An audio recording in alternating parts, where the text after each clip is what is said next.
Four French drivers at the French Grand Prix trying to win this on the final lap. They're three wide again. Guillaume down the inside. Guillaume moves across. They're both in front of Milan and Pouget. Before you know it, we find ourselves here in the very final race of the competition. And then they see truck racing and they think, this is crazy. You know, these are 5-ton machines, 1,200 horsepower brake. Oh, look at that switchback. Oh, he's been mugged and a drift is going off.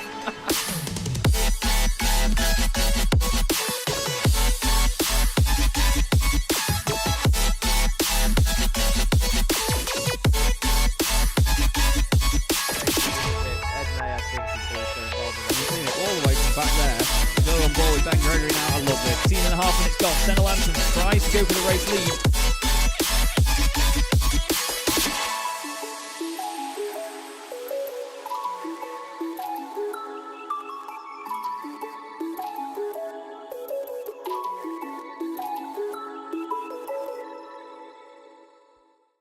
Racing isn't easy, but experiencing it is. iRacing puts you in the driver's seat with the industry's leading sim racing game. Drive on laser scan replicas of the greatest racing circuits from around the world. Go head-to-head against other drivers chosen by skill-based matchmaking to ensure competitive racing at every level. Compete across all your favorite series. In officially licensed cars, engineered to deliver the most accurate driving experience possible.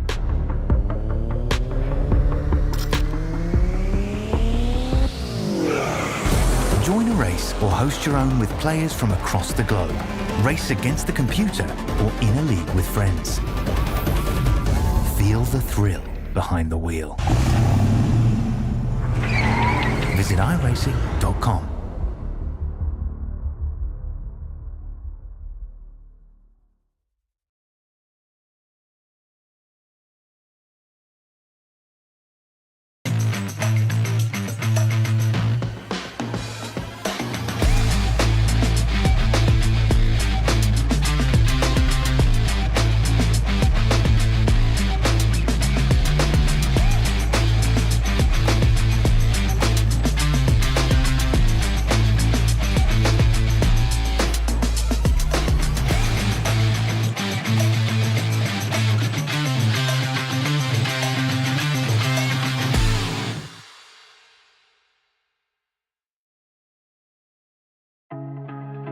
Do you want to improve at a quicker pace? Check out GitGudRacing.com. I've coached hundreds of drivers, from real-life racers to sim enthusiasts, who experience rapid improvement after just one session. And while investing in top-notch hardware is great, imagine how much more you can elevate your experience by adding coaching to the mix. My methods are practical, aiming to break down complex concepts into easily digestible bits that are simple to understand. You can find reviews of the sessions I've conducted on the Fiverr link provided in the video description. Let's elevate your racing skills together. Do you want to improve at a quicker pace? Check out the GitGud course. Instead of just understanding concepts, you'll learn how to implement them directly into your driving. What makes it effective is the approach and practical drills. Together, we're gonna focus on breaking down those complex concepts into small digestible bits that are simple to understand. Everything from the course was tested and refined during the years in coaching sessions, so what I ended up with was the ones that I saw were the most effective. Let's elevate your racing skills together.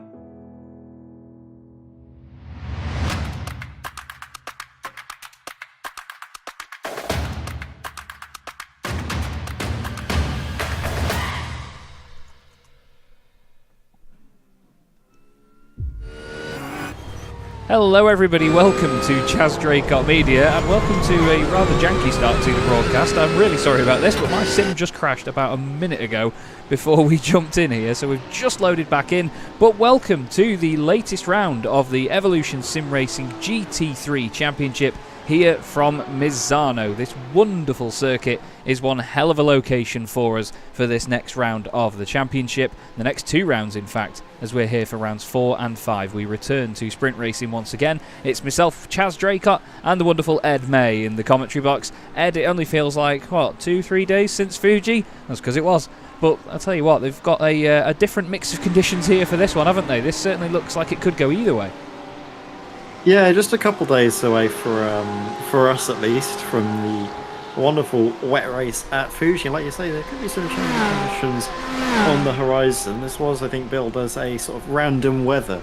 So basically just going to let the sim generate it itself without any set parameters by the admins and basically see what would happen. It is cloudy. There is a lot of humidity in the air, as you can see, 91%. So it could potentially be a little bit of a wet one on the cards for all the drivers. It's still dry out there in practice, but if it does fall with a little bit of the wet stuff, that could really surprise a lot of the drivers. I don't know if it'd surprise the race winner from last time at Fuji, Chaz, because Troy Dolenschek put on an absolute clinic of a drive, didn't he? He absolutely did, yeah, and I think he's going to enjoy the rest of the calendar as well by the look of it. I mean, we've just brought the calendar up here right now, and I mean, you can see we're here at Misano this time out for what is going to be a very mixed affair for some of these drivers. It was where they had the TCR Championship at the start of the week here on ESR, and yours truly took part in that and very much enjoyed himself, I have to say. It was great fun. But next time out we go back to Brands Hatch, where there's going to be 2 30-minute races there. We don't have a broadcast for Daytona or Spa-Francorchamps. Their 2 race nights will not be broadcasted live. The Nürburgring Grand Prix circuit will be sunny weather as well. Mugello will go from wet to dry, and then later in the season when we go to Hockenheim, it'll go dry to wet with the mix of sprint racing and endurance racing in there. It's going to be so spicy. So spicy for the remainder of the season. But we have on-track action to look at right now. And Misano, to be fair, Ed, we were just talking about this place earlier on. I've commentated there a few times in real life. You've raced it in previous sims before. It's a real treat of a racing circuit, this place, isn't it? Yeah, it demands a lot from the drivers, very technical, but also it opens up quite a lot into a lot of these sort of heavy braking zones. Coming into one now where drivers can race wheel to wheel. It's quite a wide circuit as well, so it does promote that from the drivers, their abilities to properly go door to door. So hopefully we'll see some great entertainment like we have done so far this season. Obviously Catalunya proved to be very exciting. Those 2 sprint races certainly delivered, and could be a sign of things to come here from the 2 sprints tonight. Absolutely. Just checking the field. We do have some of the Ford Mustangs back out on the circuit again this evening. Wesley Van Rens for the Scuderia Pantera team. Peter Black in the flat cap racing car as well. Peter, actually, we saw him pull over to the side in the round at Catalunya. I think he had a cramp from an old injury that had cramped up in his left leg, which is why he had to pull over. So unfortunately his race night was done there. Sean Clark and Robin Truswell are in the Corvettes. They're both just sat in the pit lane at the moment. But we have a great mix of drivers out there on the circuit. Christopher Radloff was one of the guys in the Alpha 1 esports cars that was having a busy night back at Fuji just a week ago, but obviously we had the broadcast a little bit late. We thank the admins and the drivers for the patience in that. But we have a very, very lively night ahead of us, I think, because, I mean, look at this for the first corner here, Ed. This chicane is just naughty one way then the other. It's a big chicane. It's not like a Monaco chicane where it's tiny, but the weight transfer there is so important in cars like this. Yeah, look at all of that runoff area on the inside, just begging the drivers to cut that a little bit too much and get themselves hit with a slowdown penalty. It's so easy to do around here when you just have, look at all the runoff area you've got to play with. Track limits is going to be something I think the drivers need to be aware of. Obviously the instant limit is still the same as it ever was, with a, let me just get it up just so I can refresh my memory. It was a 14x limit with 20x for disqualification. So every 14x you get a drive-through penalty, and then at 20x, basically 6 more, you get disqualified from that race session. Shouldn't be an issue for drivers with the 30-minute sprints, both in race 1 and in race 2.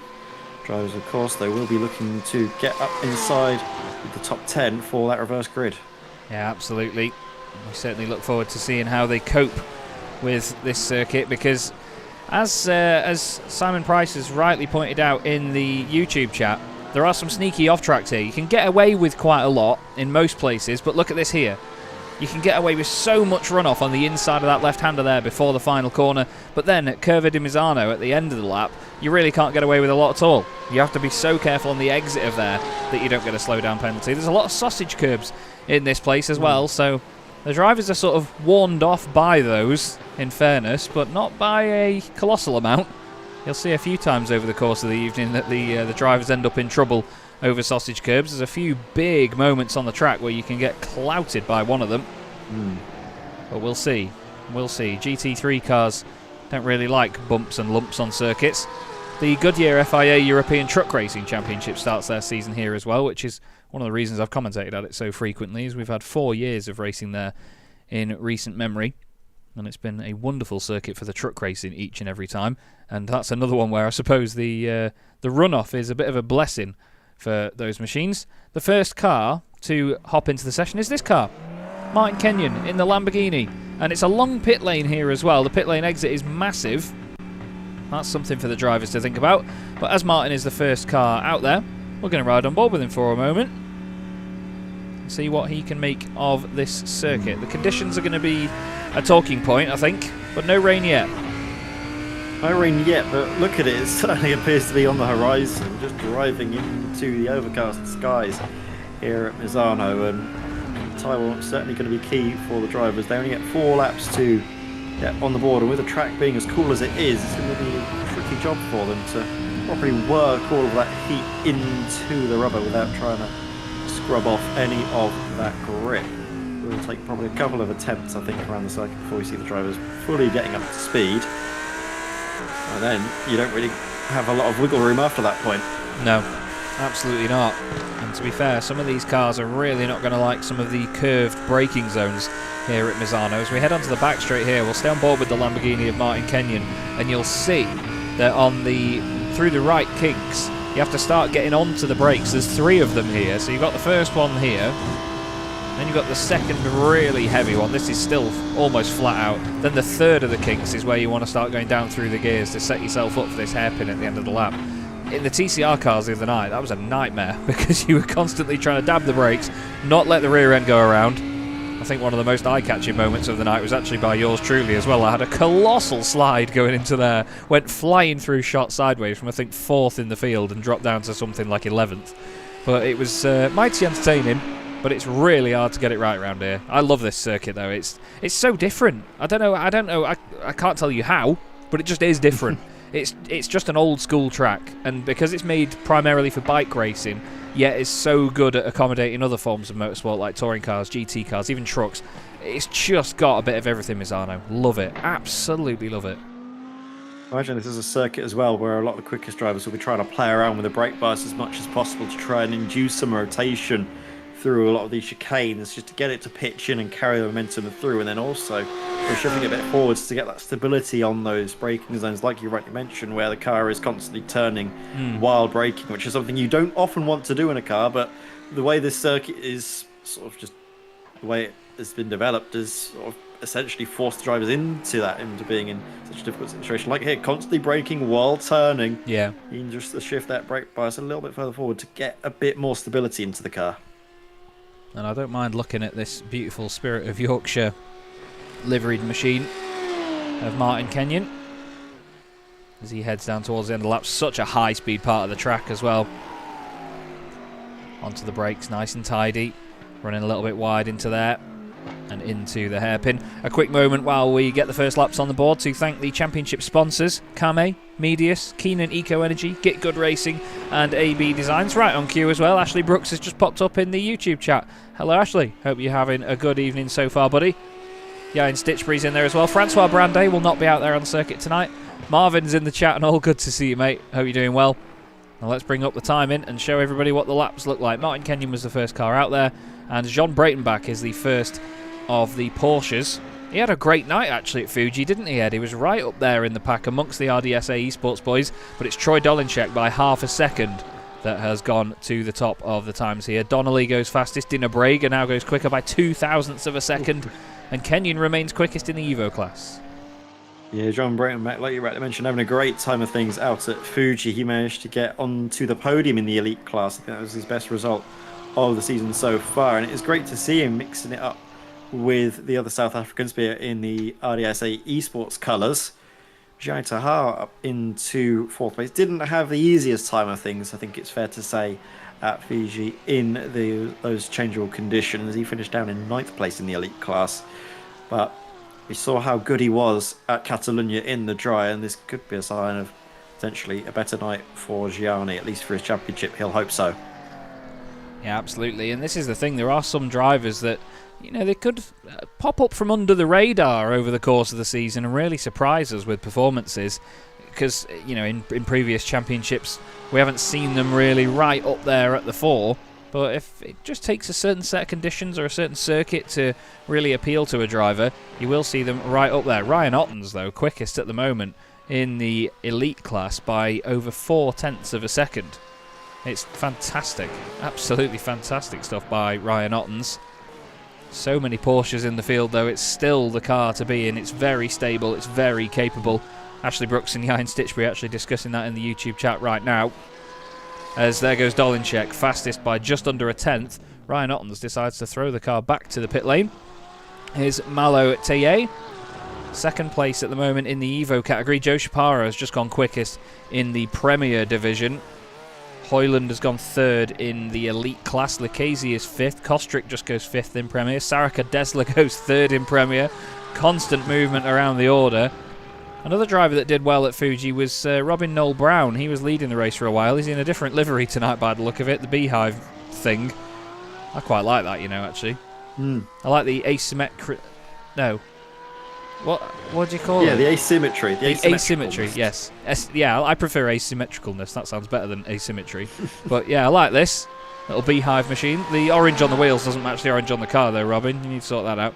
But still, he crosses the line. He's 10th fastest, 6th fastest at the moment as he goes into turns 1 and 2. And it's constant movement. But Matt Hoyland doing a great job in the Lambo at the minute to have that inside the top 5. Yeah, I also just want to highlight one of the drivers. He hasn't set a time yet, but Marcel Breitenbach, who managed to get, I know he's up and running, managed to get the Premier Class win in the Audi. A certainly not favoured car. He is the only driver currently partaking tonight in the Audi, so he'll be hoping to try and repeat the form that he showed at Fuji. It was a great race from Marcel. A little bit of a heart and mouth moment though, wasn't there, Chaz, for him at the end of the race? Yeah. Finding himself off track and losing a lot of time. Didn't end up winning with that 3-second advantage, but it wasn't plain sailing for him in those closing stages. No, not at all. It was very, very close by the end, but he made it work, and he had a fantastic night of it. Really looked like that car was good in the wet, to be fair. There was a few cars that surprised us with their wet weather capabilities. Ashley Brooks making some good points regarding the amount of Porsches in the field. I'm not sure if I've mentioned it through the championship since we've been commentating on it, but I think it was the R Factor GT Pro Series. I think they had 24 entries in the championship, and I think they had something like 6 or... I can't remember how many cars. There might have been 28 and they had 8 cars or something, I can't remember. But basically they had like a pre-season qualifying, and then they had like a seeding of the drivers, and they obviously picked what car they want in order. And say you could have up to 6 Ferraris on the grid, for example, or 6 Lamborghinis. As soon as you were the 7th person to pick that, you got ballast in your car. I used to think that it applied to every single one of those cars, but it's not fair on the people that picked it as the first seed. So people would have ballast if they sort of added to it being more than 6, for example. And every time that went up then, if you were the 8th guy, you'd get 20 kilos, the 9th guy would get 30, and so on. But you cannot add ballast per specific drivers in iRacing. That's something they really need to add in, because back in the sort of later stages of the Super Touring era in the British Touring Car Championship, based on their championship positions, they used to have success ballast per driver going into an entire weekend, not even just the first race or the first qualifying session. It would be the whole weekend. They then figured it out and had obviously the ballast per drivers in championship order that would affect them in qualifying. Then they would get ballast based on their race results from race 2 to race 3. But then they thought, oh, I know what's a good idea. Hybrid. No. No. It's just not. Why is everyone going to the pits? Stop it. Yeah, it's they should have kept the ballast thing in touring cars. I'm going on a bit of a tangent here, away from the reason we started talking about this, or I started just warbling on about it anyway. They killed it by getting rid of that ballast thing, because the drivers can control the hybrid. That's the problem with it. They can't control the weight. Yeah, you have to drive around the weight. You know, you can control when you use your hybrid. That's that. So, yeah, but there's a lot of ways. News. Yeah. Dennis Kohler out on circuit. He won last time out at Fuji. Didn't he, Chaz? He did. And it was a great performance from him. Obviously, getting that Evo class victory in that Bilstein Porsche. I think, like we've mentioned before, very reminiscent of the Bilstein, I think, Black Falcon car driven by Jimmy Broadbent and his motley crew of roundabouts. But it's a shame, actually. I was watching the. I'm not sure if you got to have a chance to watch the NES race that was on just last weekend, Chaz. But no. After a lot of their good performances at the 24, just wasn't quite on the cards for him this time around. But I think it should be a little bit better for him next time around. Obviously, the Nürburgring 24 was, well, infamous for not being a 24-hour race. How much run did they get? Were they only 7 hours? Or 7 and a quarter hours or something. They Crazy. finished it an hour early, and then I think by the time that, I think like 5 or 10 minutes later, it had cleared up enough for them to go racing after they made the call. Yeah, it was Something silly. Yeah, it was a very, very poor event, unfortunately, this year, the Nürburgring 24 Hours. Graham Matthew makes his way into the pits. Sorry, go on. I was just going to say, not Spa. Yeah, Spa seemed to get more hours of racing, though, so I guess that balances out. I'm not sure what we're going to see for the 24 coming up. That could be interesting. It seems like all of the endurance races have not really gone to time. I mean, even the Daytona 24, I think they called that like a minute early or something. Yeah, there was some sort of kerfuffle, wasn't there? What on... Yeah. Oh. Oh. Sean Breitenbach is... This is the roof camera. Is he He's inside He's the... inside the truck. Can't park there, mate. What are you doing? Jean, what are you doing? He's given the truck a little rear wing. That's quite nice. He's given the... Why is there a roll hoop? What's that? Is that like a fire extinguisher or something? Like a big... Oh, yeah, board? it is, yeah. Yeah. I thought it was a roll hoop. Oh, God. That's... We're slightly distracted by all of this. I think we need to run through the qualifying, at least how it's been going so far. Dolenchek's still on top of proceedings in the elite class and carrying on for another lap. He's ahead of Ryan Ottens by, well, less than half, about just over half a tenth of a second. 53 thousandths separating first from second. Good showing as well, actually, by Ryan. Didn't quite get the same performance we saw from Catalunya, finishing down in fifth last time out at Fuji. But it's been very good for the F1 esports drivers in the last couple of rounds. Seen some good pace for him. And to be fair as well to Ryan, I think he was, actually no, it was Luke King, his teammate, that was right up there battling for a period of time, wasn't he, for, I think, podium places. Yes, absolutely.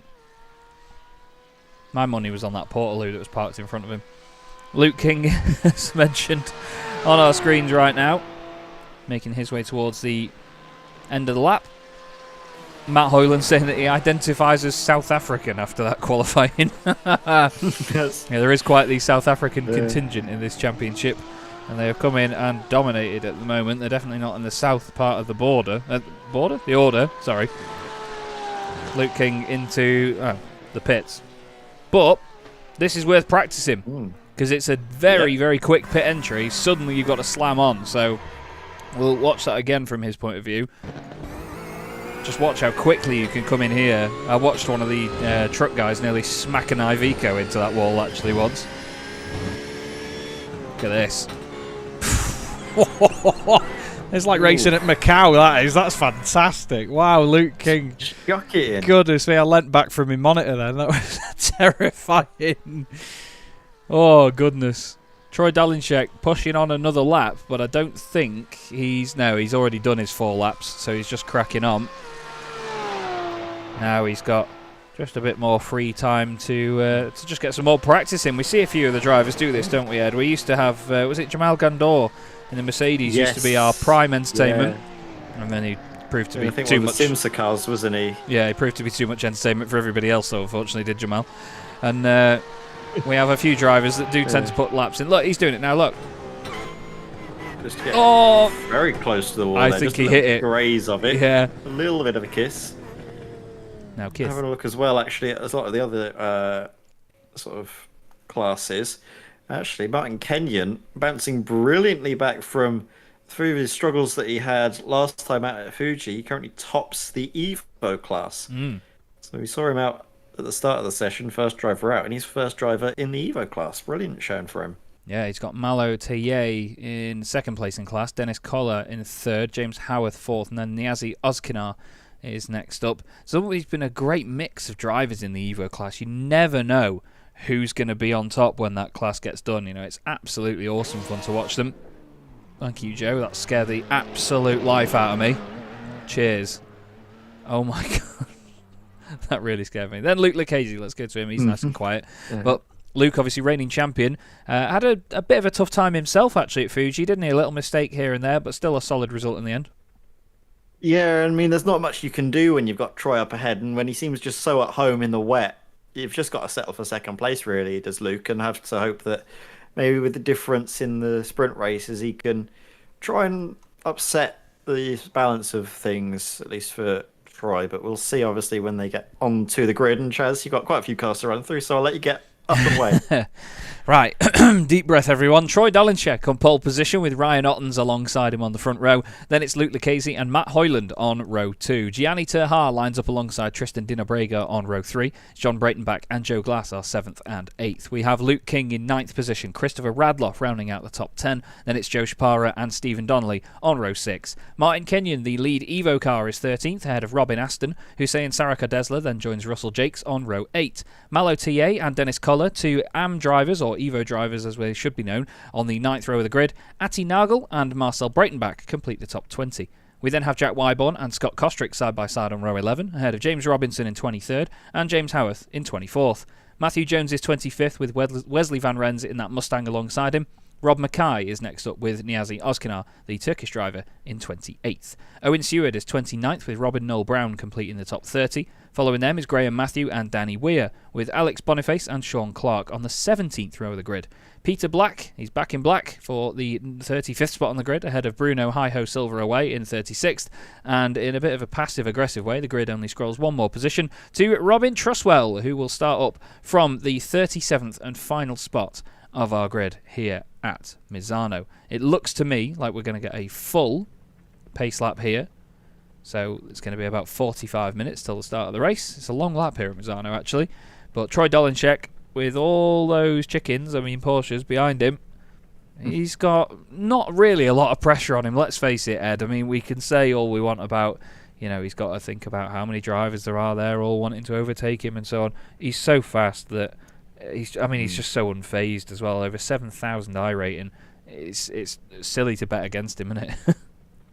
Yeah, and I've just been having a look as well. Even the weather won't really come into the equation here. I've been looking at the forecast. At least in the first race, it's going to be nice and dry for him. It'll maybe get a little bit more sketchy as we get into the second race, but for now, it all seems fine in the world of the weather at the moment. Just been asked by White Van Gaming if I get overtime for reading through the whole grid. I wish I did, mate. I think the first one we had 51 drivers, didn't we, the first night that we did of this series when we were at Interlagos for the sprint races there. Stephen Donnelly starting right near the front of the Premier class with Joe Shapara, his teammate, alongside him on the same row of the grid. Ashley Brooks saying, we promised him airtime on Mondays, but all he does is go drifting off the circuit. I did. I had a fantastic night on Monday. It was really good fun. We go to Brands Hatch for the TCR series. And a big shout out as well, actually, to this man, Joe Glass. He was doing the broadcasting on the night as well, and he's doing a fantastic job of it as well. Solo broadcasting using SDK here on iRacing is not easy at all. And Joe was fighting a couple of issues and little gremlins over the course of the evening, and he did a wonderful job of it as well. And he was very complimentary of our broadcasts, and we want to be just as complimentary of his. Genuine feedback, though. It was fantastic work from Joe. Like I say, it's really not easy to do it on your own, as Robin Noel Brown and others have had a drama. Oh no, nothing's gone on there. I think Peter Black has... no, that was Rob Mackay, I think, blinking in and out for a moment. Looks like potentially a hardware issue because he did disappear for quite a while and has now reappeared. Let's have a look here at Robin Noel Brown.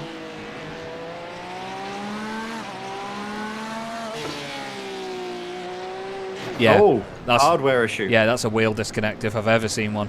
That is a wheel disconnect if I've ever seen one from Rob Mackay. That is such a shame. Watch the wheel. Rob on Rob. Yeah, the wheel will just go hard left. Look. Yeah. That's the wheel gone. Wow. Ouch, ouch, ouch. That is a huge shame. For both Robs there. Through no fault of his own. They were robbed. They were robbed. They were robbed. Oh, they were robbed. Was robbed. Oh, no, I'm so sorry, boys, but you were. I mean, you were. It's not our fault. Oh, dear. We're only here to actually, Trustwell has actually managed to keep it going and he's going to start the race. I think he might actually peel into the pits to get that repaired. Very start of the race. Obviously, in these sprint races, the drivers do have a mandatory pit stop anyways. So, for Trustwell, he can get his done out of the way right off the get-go, and it shouldn't hurt his race too much. Apparently, White Van Gaming saying there's some sort of CDM club card or loyalty scheme due. Jesus Christ. Don't inflate my ego too much, boys. Come on. We've got a half-hour race ahead of us here then for round 4 of the Evolution Sim Racing GT3 Championship. They head round the final corner here. It's delightful to say at Misano here on iRacing, one of my very favourite circuits in the world. This is going to be a cracking night of racing this. It's Ryan Ottens and Troy Dolinczek on the front row. Troy is going to do his best to work with Luke Lucchese to get this started underway, and away he goes. Look at that, bolts off the line.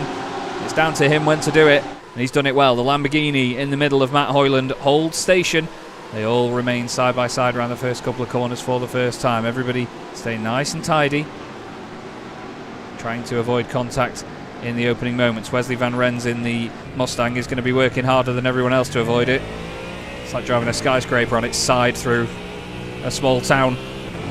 But everybody in the opening corners here, Ed, looks like they're behaving themselves. Just about, I think, keeping themselves under control. I think they got a lot out of their system early on with the wheel disconnect causing a ruckus. They realised, let's play it safe. So we see the cars starting left and right. Actually, Rob's managed to keep it going in that Suma GP2 Porsche, seemingly going around for another lap as Boniface dropped down the order. But Robin Noel Brown, you can see, even with the damage done to the front of his car, he's soldiering on. And then probably coming into the pits at the end of this lap. Ooh. That was Wesley Van Rens. It looked like he was an absolute missile down the inside of there. It's like throwing an aircraft carrier at a helicopter. Just absolutely lobbed the Mustang in there then. I thought he was going to go flying off the circuit, but he kept it all together. So Troy Dolinczek then, currently leading this one in the opening lap. He's got Ryan Ottens behind him.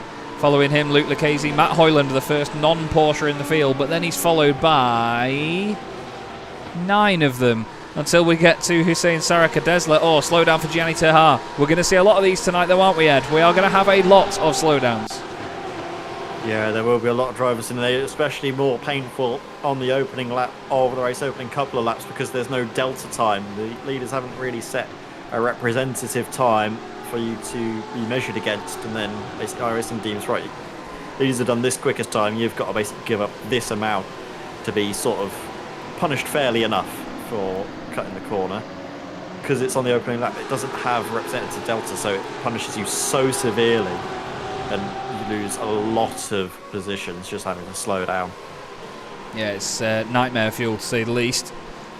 I'll show you the top 30 drivers on the left hand side of your screen there. You can see just how much there's a mix. We've got Joe Shapara leading the way here in the Premier class. They're the ones with the yellow stripes next to their name. And Martin Kenyon, just a few cars back there, leads the Evo class. He's got Russell Jakes between himself and Dennis Koller.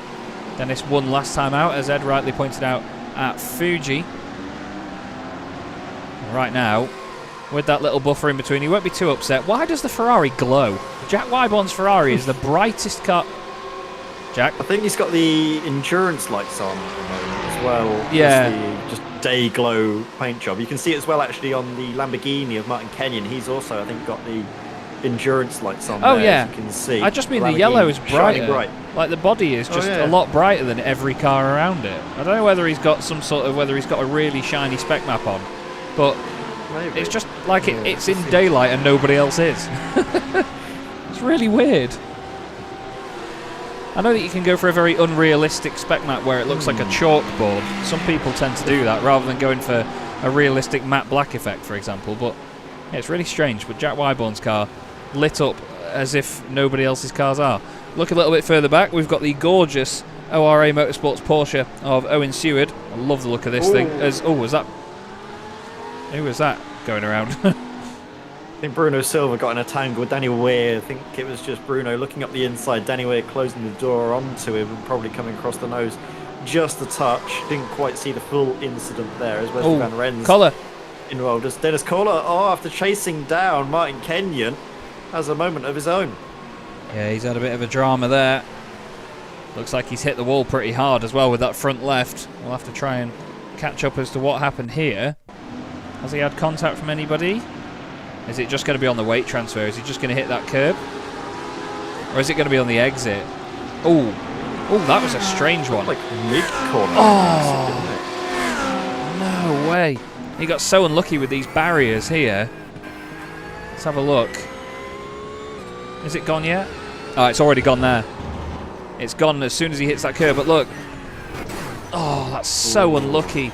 The way that service road wall just curves around, it tips him into it almost head on there. That's really, really savage stuff. It's been a bit of a drama here. Marcel Breitenbach in the Audi is stuck behind Malo TA, wanting to get past Jack Wyborn, who is his next competitor in his own class. Well, this is one big train of cars. Great to see it though. We love to see these close battles all the way through the pack.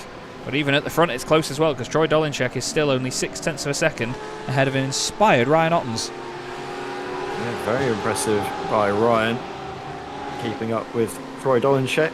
Again, weather's not going to be coming into the equation for the next 24 minutes, so the drivers can carry on as they are without needing to make any strategy calls late into the race. But Ryan Ottens, like you've rightly said, Chaz, keeping up with Troy and just giving him something to think about, not letting him have an easy time of things, which is what we love to see, of course. Well, we of course don't want to wish Troy any bad luck. We do like to see drivers work for their positions, and it's great to see those battles start to form out at the front of the elite class. Right on board with Marcel Breitenbach, or Jean Breitenbach, sorry. One of them. Breitenbach's up there in 7th place. Marcel Breitenbach, also funny enough in 7th place in class, which is I saw the 7 and Breitenbach and just was like, oh, there's Marcel. But both of the Breitenbachs in 7th place in their respective classes.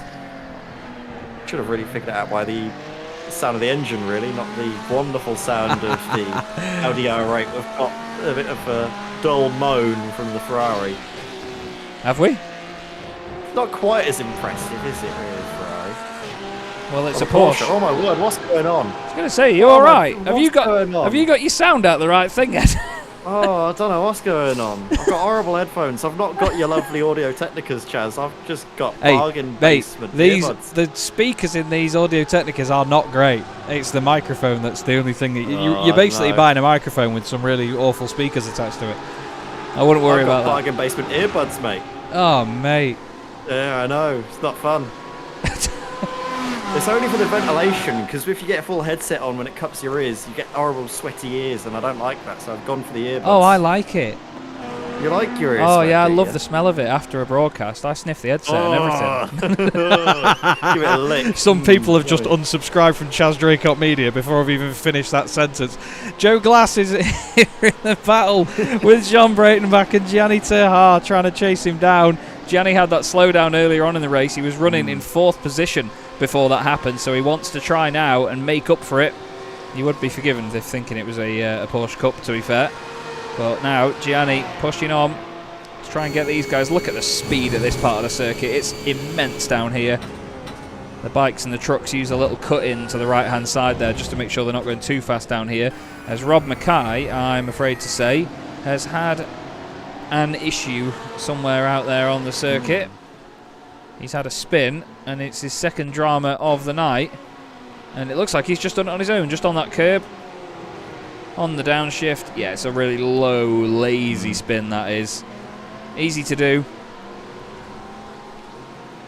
And then... Yeah, thankfully not hardware related for Rob. Obviously he had his gremlins earlier. Yeah, indeed. Good that he could get it sorted and get back out on the circuit. Simon Price is starting the Ed May Headphone Fund. While White Van Gaming has made a good point that my Audio Technica sponsorship is gone. Yes, it absolutely is. Don't get me wrong, this headset is the best headset I've ever owned. Unbelievable bit of kit. The microphone on it, as you can all hear, is remarkable. There's been no tweaking to this, no changing the sort of EQ of it or anything. It's absolutely unreal. It's an industry-wide headset, to be fair. It's one I will always recommend to people, the Audio Technica BPH S1. Ryan Ottens, well, he's not caring about headsets right now because he doesn't need to hear what's going on behind him, because he can see Luke Lucchese all over the back of him in the Porsche, funnily enough. RDSA Esports, 1st, 3rd and 5th right now. And look at Luke, or Luke at Luke if you're from around where I live now. Looking down the inside. I mean, you would say you don't overtake down there, but brave enough people do. As Ryan's got such confidence to close the door there. That was spicy from Ryan Ottens. He says, no, I'm not quite letting you have that one, sunshine. Great racing between these guys. That was awesome. You had to take a lot of speed in just to make sure there was no overlap, and you saw how wide he was coming out of that right-hand kink in towards that hairpin corner. really took a lot of speed in, but kept it going and didn't lose too much time either. He's still within touching distance, at least in the slipstream range, of Troy Dolanchek. He hasn't let that RDS Esports car out of his grasp, even though he has been closed down hand over fist by Luke Lucchese, who's really hoping to get his championship back on track as well and to close the gap down to Troy Dolanchek. Currently on board with Joe Glass, who's up 2 positions since the start of the race, but could be under threat from losing 2 as you've got Sean Breitenbach and Gianni Tahar really bearing down on him now. Yeah, absolutely. 2 drivers that you do not mess with. Breitenbach off the back of a really solid result at Fuji, and Gianni Tahar, the reigning Premier Class champion, with a lot to prove in the Elite Class as well. He's going to be hoping for a bit of an easier night. He and his teammate Tristan Engelstad both had pretty rough nights actually at Fuji as well. Don't think Tristan's here this evening, unfortunately. You don't see the Mercedes out on circuit. To be fair, you'd hear it before you saw it anyway. Niazi Ozkinar, looks like his race is done. He's had an issue somewhere coming into the first couple of corners. And, oh, that's an odd one. That is an odd one. Let's just see. Was that a hardware issue, or was that your tees ready?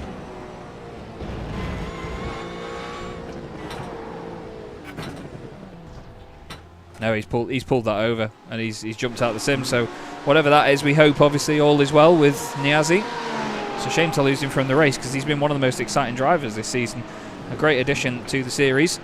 Simon Price asking how's the weather looking. Still 23 degrees on the circuit, and it's quite early morning as well here at Misano. It's only 20 past 9 in the morning.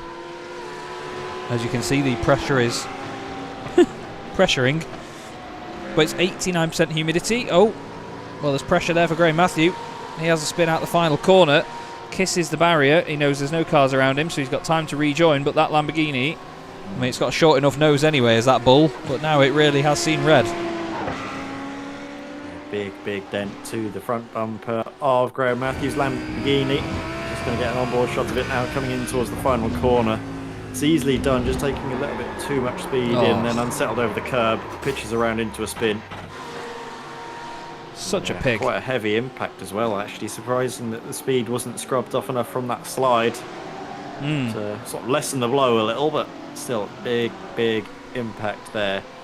Obviously, drivers do have mandatory pit stops and also fast repairs available to them, so that damage can get fixed up. Hopefully, we'll see him back out in hopefully working order soon enough.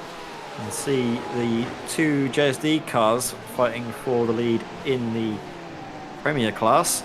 Joe Sparrow and Stephen Donnelly. I don't think we've seen any team orders from the JSD Racing team so far. Not sure if we're going to see them start soon either.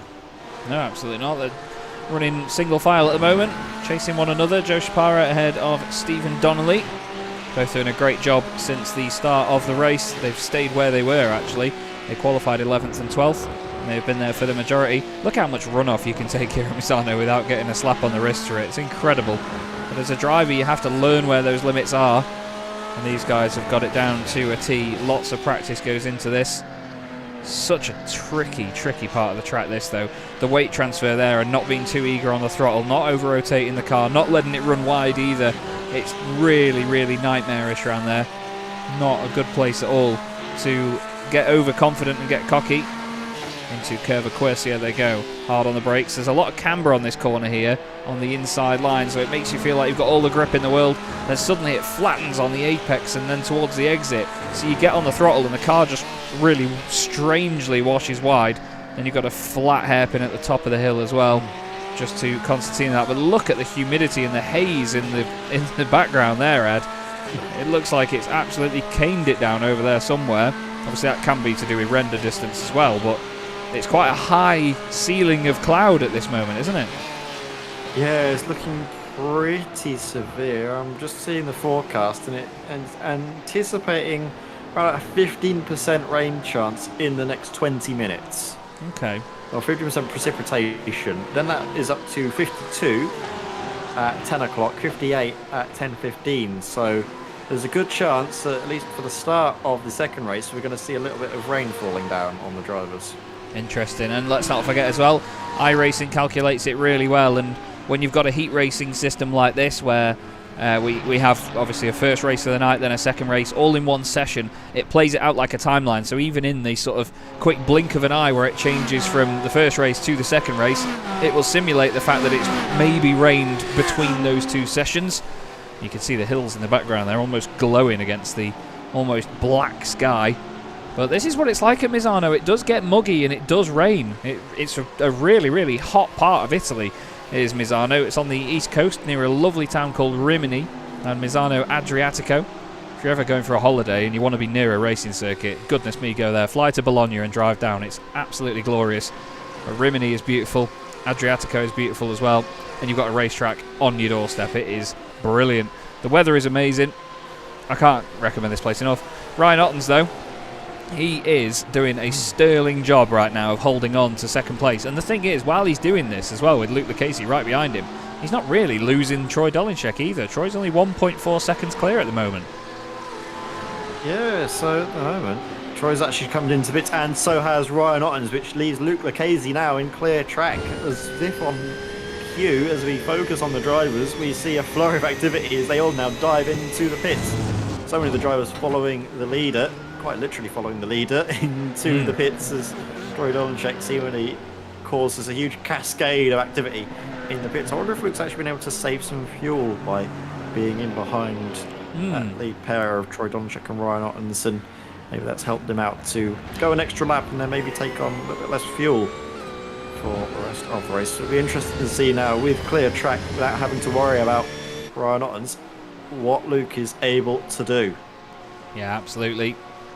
Whether, especially in these pit stop races where there is a mandatory stop, you have to try and leave it as long as possible when you don't know what the conditions are going to do, don't you? Because if it does rain in the last moments, I mean, we know that the cars will not make it all the way to the end on the fuel. We know that there is a limit of what they can make, but you know, if you could leave it as long as possible and then it rains hard enough to require wets, then yeah, the windscreen wiper is going on Luke Lucchese's car. Not sure he's getting any rain on the windscreen or anything. Sometimes you do get a bit of a build-up of dust and dirt on the car and it automatically comes on, but not sure whether he was trying to throw us off for a second there, was Luke, but still. Into the final part of the lap he goes with just under 13 minutes left of this race here in round 4 of the Evolution Sim Racing GT3 Championship. Thanks again to the championship sponsors, Kame, Medius, Keenan Eco Energy, GitGud Racing and AB Designs. And thank you as well to the series admins for having us here at Chaz Draycott Media. You've got myself, Chaz Draycott, and Ed May in the commentary box for Season 5. More battling on our screens once again, Ed, and now it's Joe Glass. Well, actually, I thought he was in front earlier on. He wasn't, was it? It's John Breitenbach still in front of Joe Glass, still in front of Gianni Tahar. Yeah, just at this moment in time, carrying on. So just to see now Gianni Tahar having to fight back from that early setback. That slowdown has really hurt him. He lost 3 positions just in one mistake, and hasn't been able to really claw those back. It being at the back of sort of a train of cars all slipstreaming off of one another, you do get what is effectively a draft train where everyone's getting a slipstream and you can't really make any inroads because so many other drivers are also a little bit quicker in behind and ahead. Now Luke Lucchese out of the pits. Where is he going to filter through? Just in behind Ryan Ottens. That was where we left him, wasn't it, before the round of pit stops, and he hasn't seemingly made any inroads yet again, right up to the rear bumper of the Alpha 1 Esports Porsche. But once more, Troy Dolinczek, he hasn't been able to extend too much of a departure. Look at, again, how foggy and muggy it is, Chaz. It's almost so thick coming out of that corner, you can't see the hairpin. No, it's crazy, isn't it? It's almost like a fog at this point. Really is. As Ottens was deep there out of Corsia. I'm not sure if he's going to get a slowdown penalty for that. I don't think you get one out there, as long as it's sort of not taking a mick on the exit too much where you're running up the hill. I think if it's the initial part of the runoff, you're okay. We'll have to keep our eye on his pace on this part of the lap. Ian Stitchbury saying he might have to book a holiday for May. Honestly, mate, do it. Honestly, do it. It's so amazing. But I'm not going to continue going on about it as much as I have. Misano is just great. So, Quick recap then, Troy Dolinshek leads the way in the elite class at the moment, here in round 4 of the championship from Ryan Ottens, Luke Lucchese, Matt Hoyland and Tristan Dinabrega. Tristan's been really under the radar tonight. He's not really been in many battles at all. We've got Joe Spara and his teammate Stephen Donnelly first and second for JSD Racing in the Premier class. Hussein Saraka Desler is third in the Lamborghini. He's also got his teammate Robin Aston behind him as well. And then Rob Mackay, currently running in 5th place, says he's had 3 pit stops so far. I'm not quite sure if he's recovered up to that pace, but we know that Rob is quick, so we'll see how that pans out later on. And then there's been a change for the lead in the AM class, in the Evo class, because Malo TA now has that lead, the French driver. James Howarth is in 2nd position, and then Robin Noel Brown is 3rd. Martin Kenyon has gone down to 5th spot here, and that's because his pit stop was 5 seconds longer than everybody else, and he was in the pit lane for 10 seconds longer as well. Did he forget to maybe uncheck tyres, or was there potentially a speeding penalty that was applied in the pit lane on potentially entry? I think the pit lane speeding penalty would have been a lot more than that. Yeah. I think that's maybe tyres. he just forgot to uncheck tyres. Deary me. Right, Martin Kenyon snatching defeat from the jaws of victory, it seems. Again, no, this isn't the only chance he'll have for a race result. There will obviously be a second chance for him in roughly 15 minutes time. There's about 9 minutes or so to go in this race, and then we have a 5-minute break in between races for the drivers just to get acquainted to changing track conditions, obviously with a little bit of rain forecast, and the rain forecast is ever increasing. It's now a 63% chance at 10 o'clock, which is, in sim terms at least, 30 minutes away. Absolutely is. 90% humidity now. Track temperature only 24 degrees as well, so it's not really shredding tyres or anything. That is Dennis Collar in front of Martin Kenyon as well, so Dennis not forgetting that he had that spin and that clash into the wall earlier on. As Joe Glass has had an off-track. Joe's had some... Oh, well, he's smashed that somewhere. As moment with Gianni Tehar. Side by side. Runs down the inside. Oh, no. Oh, just bounces off, and that's a big hit. That's a big hit into the wall. He really bounced strangely off the side of Gianni there. I don't necessarily think either of them left enough room, but that was maybe a case of the Porsche not having enough weight at the front, because he just bounces off, doesn't have any stability at the front, it's all at the rear, so... Didn't even look like he was anywhere near him on that view. Wow. No. That's a real shame.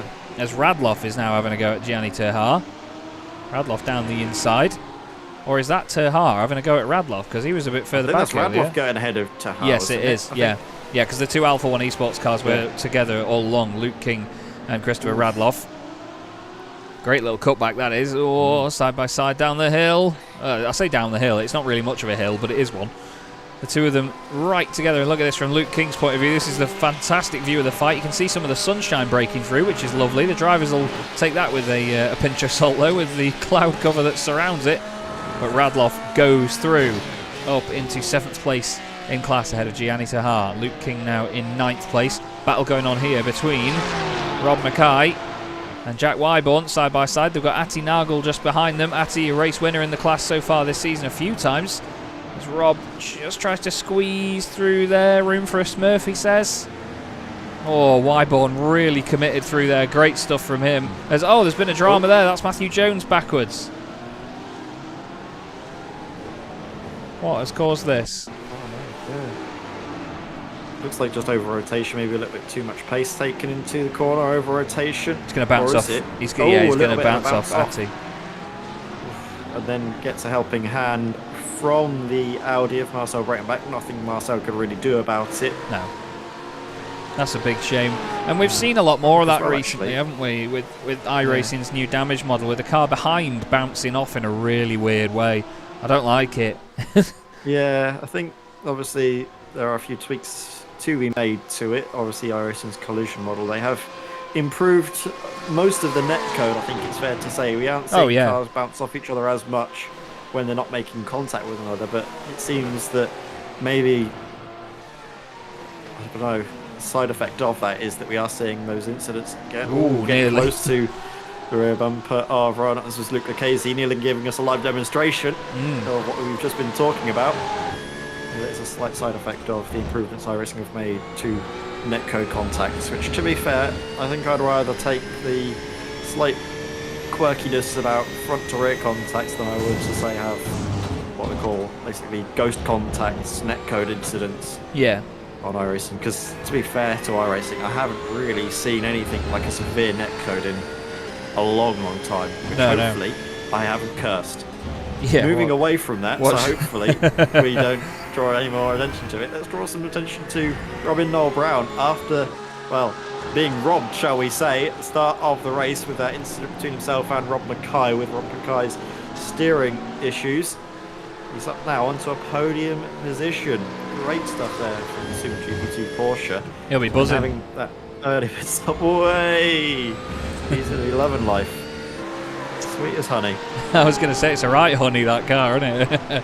And you can see why the sunshine has gone, though. It's been blocked out by that massive shed in front of him. Wesley Van Rensen, the Mustang, in 13th position in his class. He's got Bruno Silva just up the road as well. He's hoping to get the better of James Robinson in that other absolute Death Star-sized race car, the BMW, the Glasstec Academy Beamer. This must be quite the car to try and wrangle around this place. Everybody running wide in the background as they all follow each other's lines. As there's been a move, Luke Lucchese has gotten past Ryan Ottens. Ryan Ottens losing ground. Has he had a slowdown penalty or something? Because there's quite a gap between them. Let's see how he did it, Ed. Let's have a look. Oh, that would have been a slowdown. Oh, yeah, cut it a little bit too much. And then I think we'll see on the way out. Yep, just has to pull over. And that was... Oh, look, Lucchese got Ottens. That is such a shame, that is.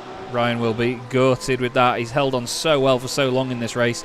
26 minutes or so. Great scrap going on here in the Premier class. Wyborn, Mackay, Nagel and Breitenbach all together.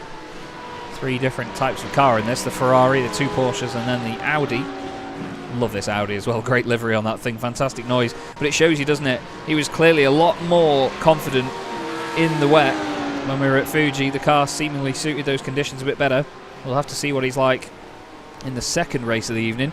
Malo TA is currently leading the way in the Evo class. The French driver has taken a race win in his class already this season. As Breitenbach and Nagel literally just had a drama as we cut away from them. That is the most Chaz Draycott Media thing in the world, is doing that.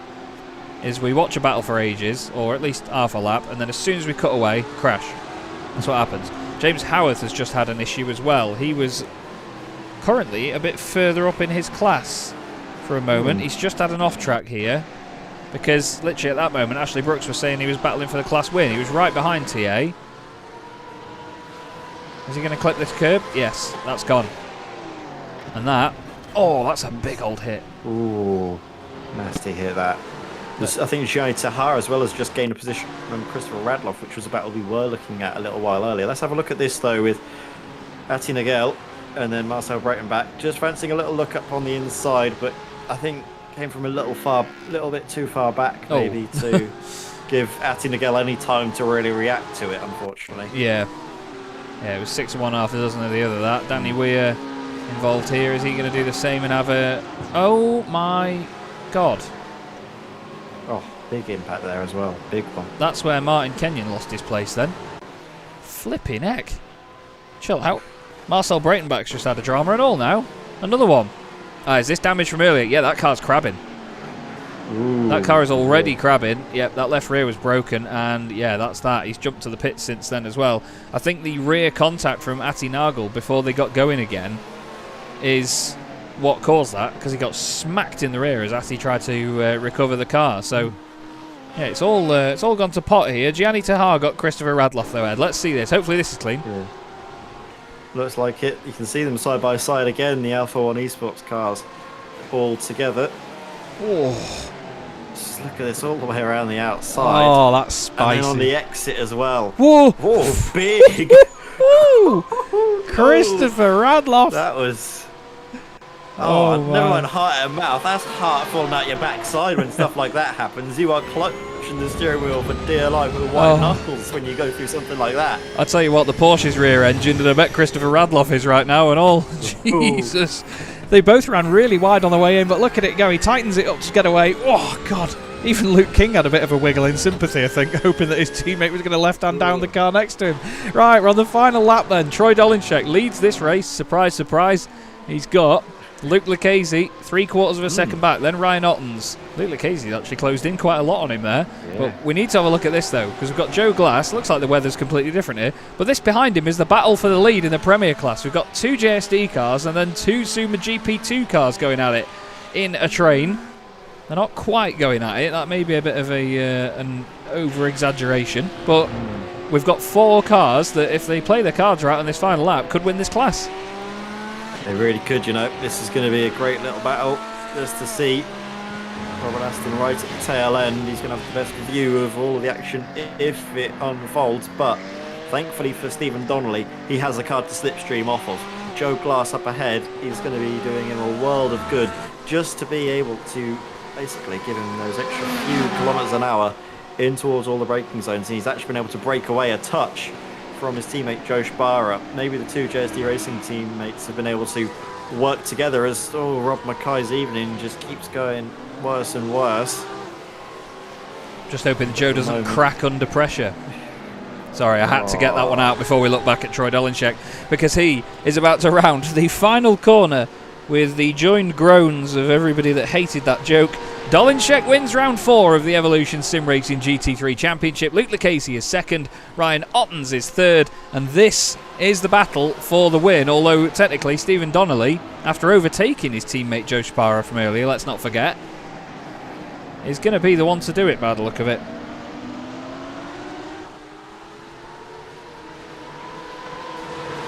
Now, yep, Stephen Donnelly, just one more corner to go.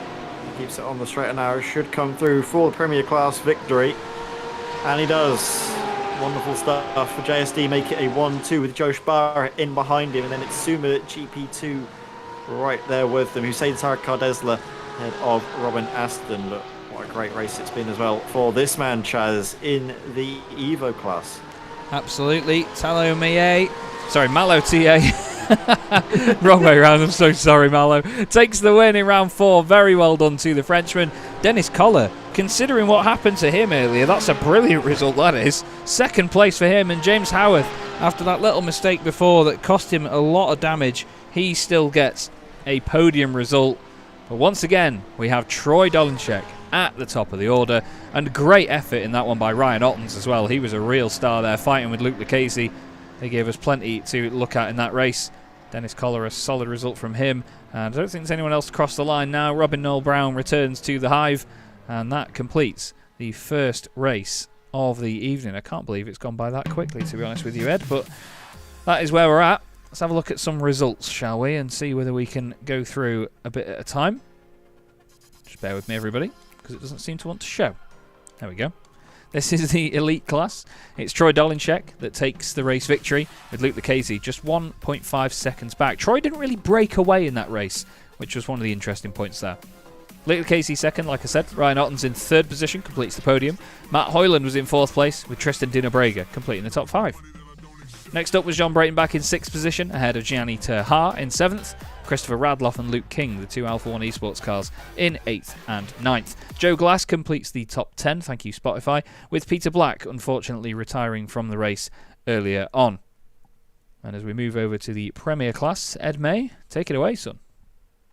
Thank you very much, Chaz. And yes, Stephen Donnelly wins ahead of his teammate Joe Sparrow, making it JSD Racing 1-2. Saint Sarakardesla there rounding out the podium in his Suma GP2 Lamborghini, and of his teammate in the Porsche, Robin Aston. Russell Jakes completes the top 5 with, again, MRC right there with him. It's seemingly 3 teams occupying the top 6 spots. Great to see Russell Jakes ahead of his teammate Jack Wyborn, with Scott Kostrick 7th, Atty Nagel 8th, Bruno Silva 9th, and James Robinson rounding out the top 10. Rob Mackay, for all of his technical issues, still finishes a respectable 11th place, ahead of Wesley Van Rens, Matthew Jones, celebrating back, and Robin Truswell rounding out the field in the Premier class, at least. Not the full field, because we've still got another class to go. Yes, the inaccurately named Talo Maye takes the win in the Evo class. Malo TA, fantastic result. Dennis Collar finishes in 2nd place, even after his spin and crash, only 9 seconds down, with James Howarth getting a podium. Owen Seward was next up in 4th place, with Graham Matthew in 5th. Robin Noel Brown finishes in 6th place ahead of Danny Weir. Danny was joined 1 lap down by the likes of Alex Boniface, Martin Kenyon, Sean Clark and Niazi Oskinar retired from the race in the early stages. So we have just 1 car out on circuit at the moment. It's one of the only Corvettes in the field. However, Ed, don't technically see rain on the radar right now, No. but maybe. I'm looking at it, and the rain seems to have kind of vanished and maybe just been replaced with this thick fog that you've seen. A lot of it on the radar is saying there's like a 9% chance of it on the sort of radar coming up for the race, but of course that has changed from one session to the other, so that could as well change from the warm-up into the second race of the evening. But yeah, very interesting just to see the changing conditions. I think we've had, I think, our own fair share of issues with the weather today, Chaz. The heat's, I think, getting to our brains. We both had our fair share of gaffes and sort of, I think, Murrayisms. I think we can... Don't point them out. Fine. We'll blame it on the heat. It's fine. Yeah. We're not used to this as poor British boys. Yeah, true. Warmth. What is that? No. I don't know what warmth is. Give us rain and wind. My graphics card knows what warm is. I tell you what, I spent 6 hours on VATSIM today. It knows what warm is, trust me. But yeah, we have had, I mean, to be fair, a hot first race as well. Loads going on. Yeah. The driver's getting out there just to see if it is muggy, just to see if it is slippery. But to be fair, even if it started raining now, it would still take a good amount of time for it to be wet enough for wet tyres. You do have to have the rain for a good 10 minutes or so before you have to switch tyres. So we'll see what happens, but I don't see any raindrops just yet. iRacing's camera, it's a little bit weird with raindrops. It's only when it sort of zooms all the way out that you'll tend to see them, and then when it zooms in a little bit, it doesn't even blur them. They just sort of spread out and disappear from the camera lens. But you can tell at this point that there is no rain at the present moment. So we have more cars out there. Matt Hoyland, he was just in the YouTube chat saying how happy he was with his pace after that race. We'll see whether he can make more of it in the second race of the evening in that gorgeous Lamborghini. I do love the Lamborghini Huracan. It's by far my brother's favourite GT3 car. And why wouldn't it be when it sounds like this? I mean, even just on low revs. Who doesn't love a V10, man? It's beautiful. Beautiful sound. Even a virtual one, not a real one.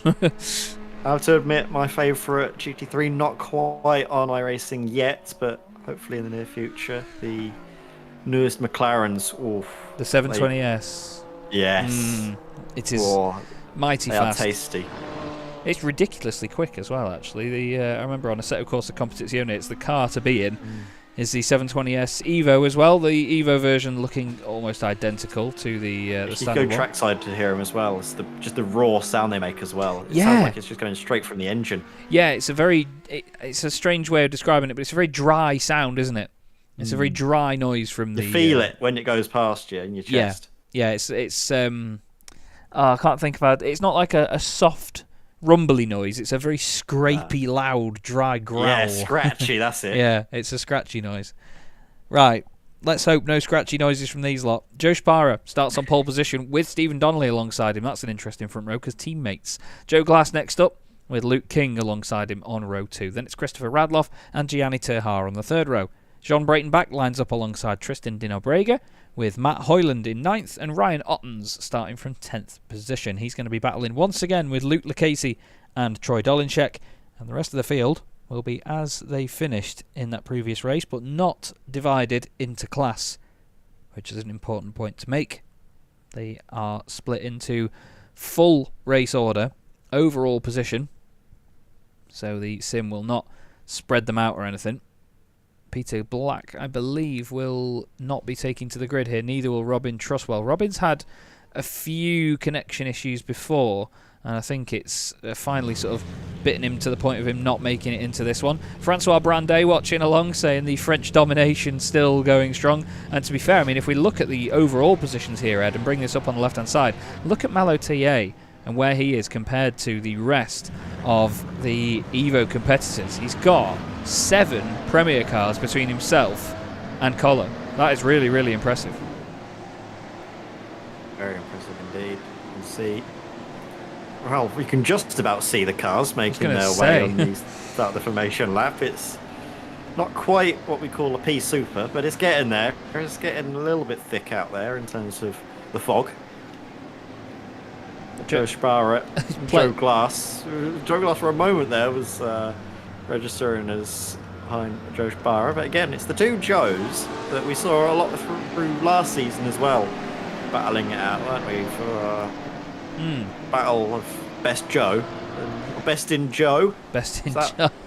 No. Oh no! Oh, that's one of your best and one of your worst all at the same time. That's absolutely remarkable. I'm pleased with that. Best in Joe. Oh my Christ. Well, they're not any average Joe, these boys, are they? That makes it worth it. Oh, absolutely, mate. But wow.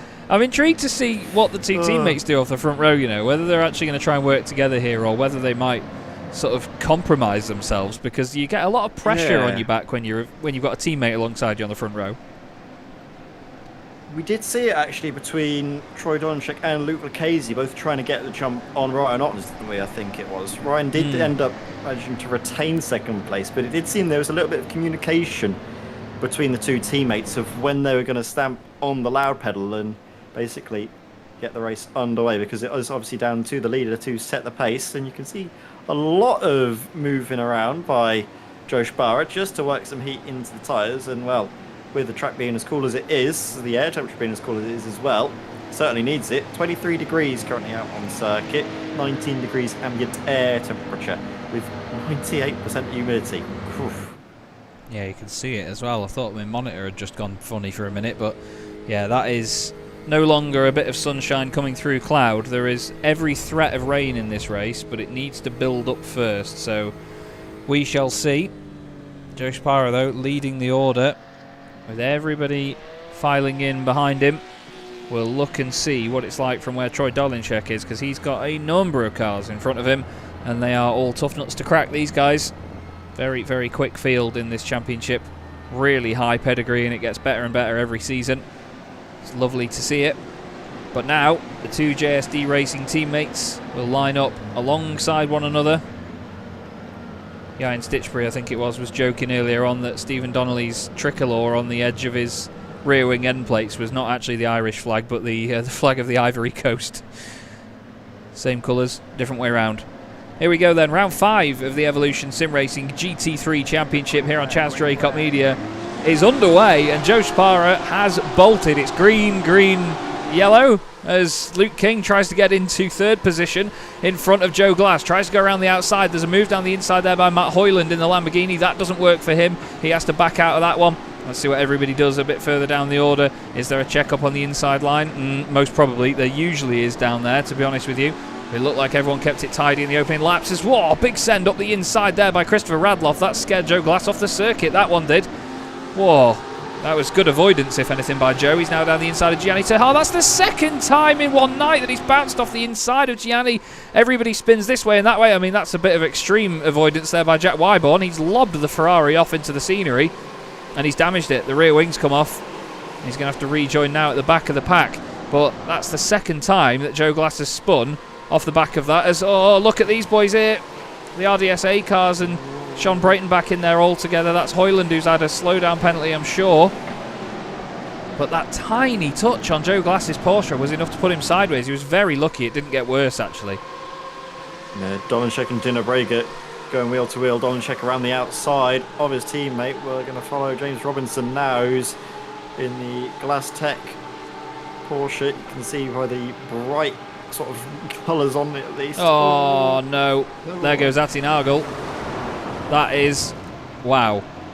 Oof. A long, long way off the circuit that was, and I think James was just caught out by him slowing down mid-corner through all of that there. It's easy to do, but yeah, you've got to be a little bit more careful when you're following that closely through there. Josh Barr flashing the headlights there as he crosses the line, pleased with the fact that he's leading the race so far, and also maybe just to see if that helps give any more visibility through the thick fog in towards turn 1. Not sure if it will, but worth a try anyway. There's TA continuing to lead in the Evo class, so he's already had one class victory to his name, and getting yet another to add to his tally is Jack Wyborn missing a rear wing, going for the low downforce setup of the Ferrari. I'm not sure if it's going to be at all stable. I'm not even sure if he's able to actually see if he's lost his rear wing. I mean, he should probably feel it at some stage and make a trip into the pit lane, because that's not going to be quick at all. No, I'm just waiting to see here what happened to Joe Glass, because there was the move up the inside by Radloff. Glass gets out of it, and then I think Joe's been in the pits since, but somehow this wasn't a bigger incident. He just bounces off that curb, off the side of Gianni. Looked like the car was already looser as he was contacting Gianni. Yeah, and then, oh, goodness me. There's a bit of movement in the middle there. Martin Kenyon, I think, has a spin in the background. Was that Sean Clark? Yeah, was it Sean Clark? Jack Wyborn was off. There's another car in the background there that's had a spin, actually. I think it might be... No, it wasn't Peter Black. No, I think Truswell was... No, Truswell didn't take the start. Oh. There was one of the... I think it was one of the DXT cars a bit further back that had a drama there, but it was a blue and orange machine. And the sun looks like it's coming out now, Ed. It's suddenly broken ranks. The flash of the headlights by Joe Sparrow seems to have summoned the sun, it appears, as now we have Luke King, second place in the elite class, 4th overall. We'll chase down our race leader, Joe Sparrow. Johnny Taha having a better time of things, currently in 3rd place in class. But he's going to have company soon, because you can see the RDS Esports cars just looming in the background there, ever present. A little bit ominous as you can see them all together. Troy Dolanchek leading ahead of Tristan Dinabrega and Luke Casey in the inter-team battle for RDSA Esports. I think maybe a bit of damage for Tristan Dinabrega, because the front right of that car, I think he made contact with Joe Glass, which is what straightened Joe up. And I think he's suffering a bit on that front right, because through the left-hander there, he had nothing compared to Luke Lucchese, and his teammate seems to just be able to get even smoother run out of the corner as well. It's down the inside now through the right kinks. I think he's just going to let him go through. He's still going to hold the momentum, hold the pace, so he doesn't lose too much from it in the long run. Don't forget there is a mandatory stop, so he will probably stay out there to wait and then get the car fixed later on. As here's Howarth having a go at Mackay, looking down the inside. Oh, that might be a slowdown penalty for James. Carries on, sticks to the inside line to at least hold the position for now. You've got Collar in there as well. Mackay in the Premier class though, the rest of the drivers around them all in the Evo class, as we're getting fastest lap after fastest lap in their respective classes. Ashley Brooks saying that what happened to the good racing in race 1? They forgot to race clear. I think that's a bit of an exaggeration. It was only one little moment and a check-up in the first corner. I think Gianni didn't do anything particularly wrong. It was just a little bit wide from Joe. Like you said, Ed, I think the car was already loose, and then everyone had to just try and avoid from there. I think James Robinson again as well. You know, he just got caught out by that moment with Ati Nagel. Very easy to do that when following that closely, but maybe just didn't need to be that close. Yeah, can't let it loose. And I think even if he opens up the steering just a touch to try and sort of arrest any sort of slide, he's going to yet again come into the side of Gianni Taha. But for now, it's what's done is done. We can only focus on what's to come, and seemingly Christopher Radloff is going to be looking to come into the lead of the race as he's gotten ahead of Stephen Donnelly. He can now set sights on Joe Sparrow. Gianni Taha though, because he thought for a moment he was going to have a little peek up the inside of Luke King, having a little loop into For God's corner, sake. but not quite. No, it's going to be one of those days, Chaz. It's just going to be one of those. I mean, it's been one of those broadcasts, to be fair. We've been trying to sneak him in as much as we can as he tries to sneak up the inside, but then the door gets slammed shut in his face. His fingers get caught in the cookie jar, and he has to style it out with a little spin.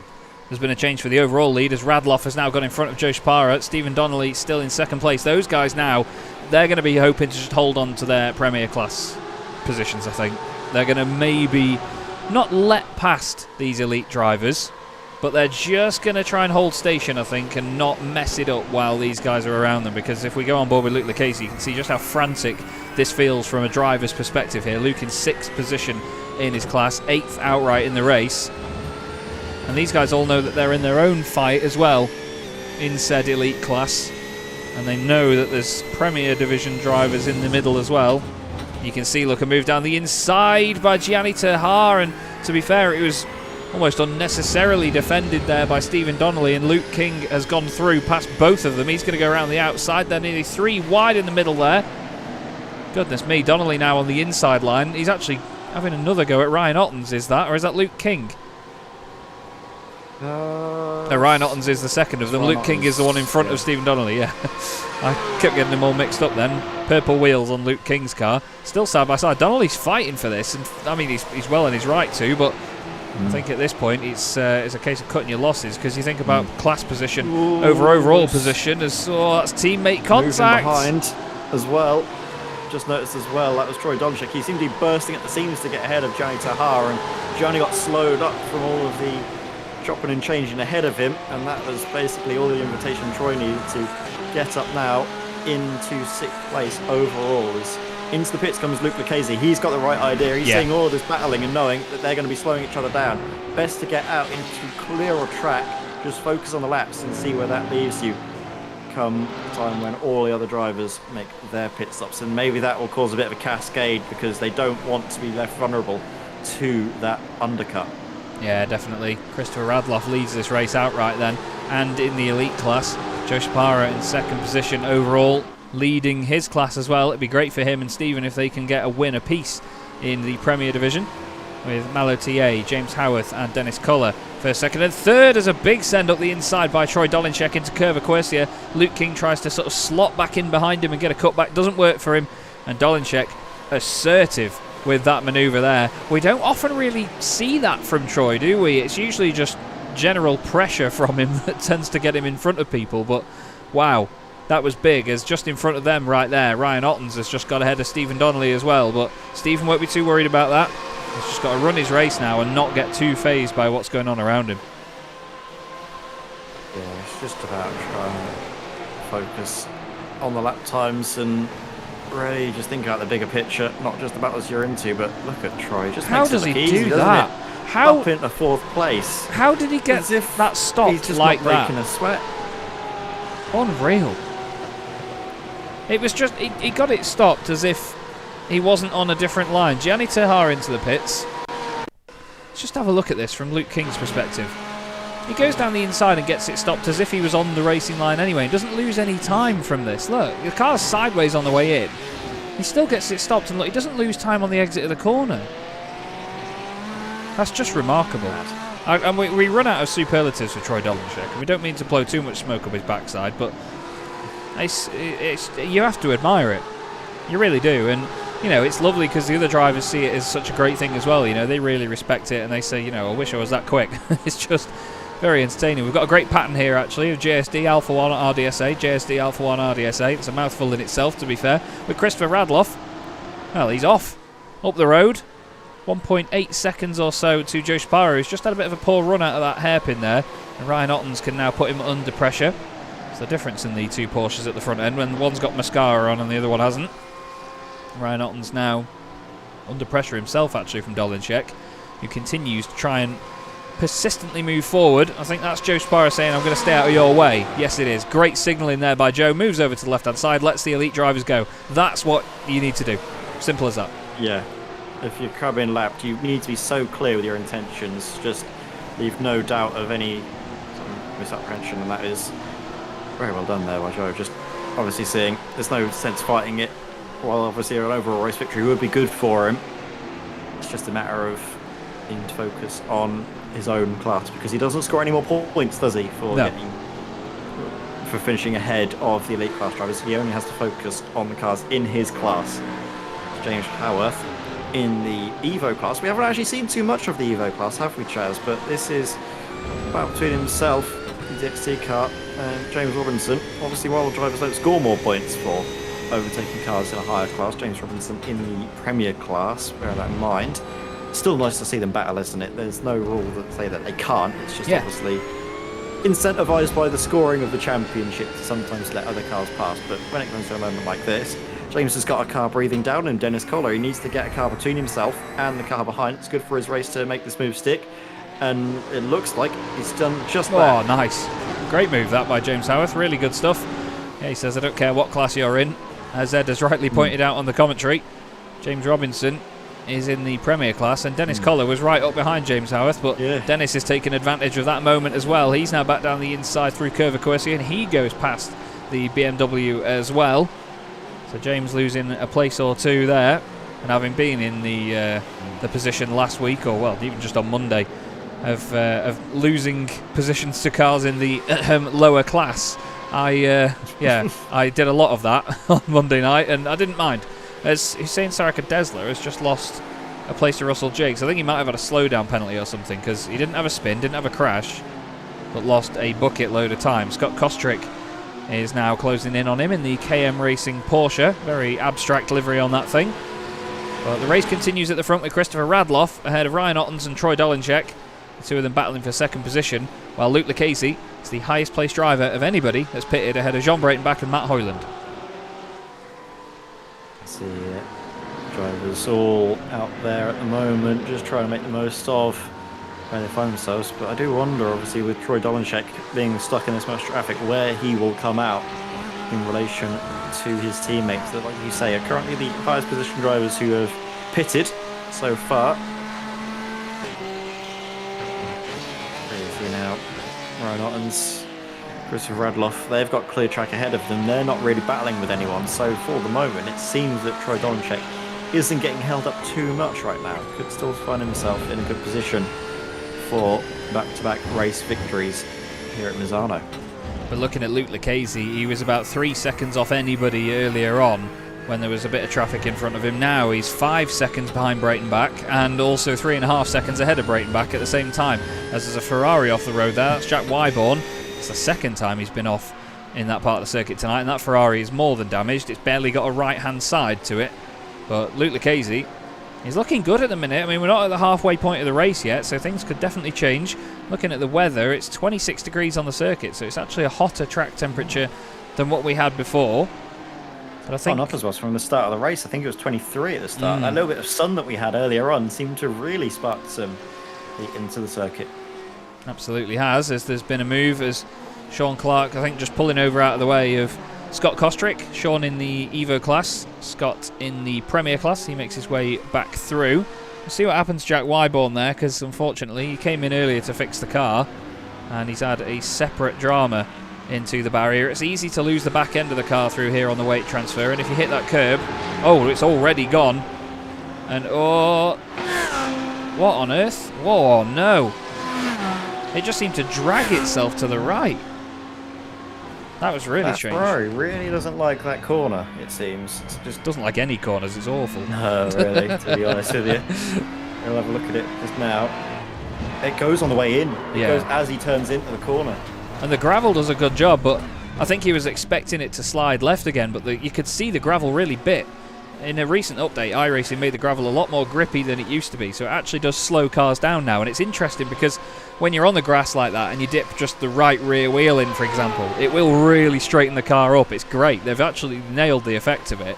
Maybe not the complete effect that it doesn't fully stop cars, but it's certainly affected how it handled there for Wyborn. And unfortunately for him, that meant that he ended up in the wall as a case of overcorrection.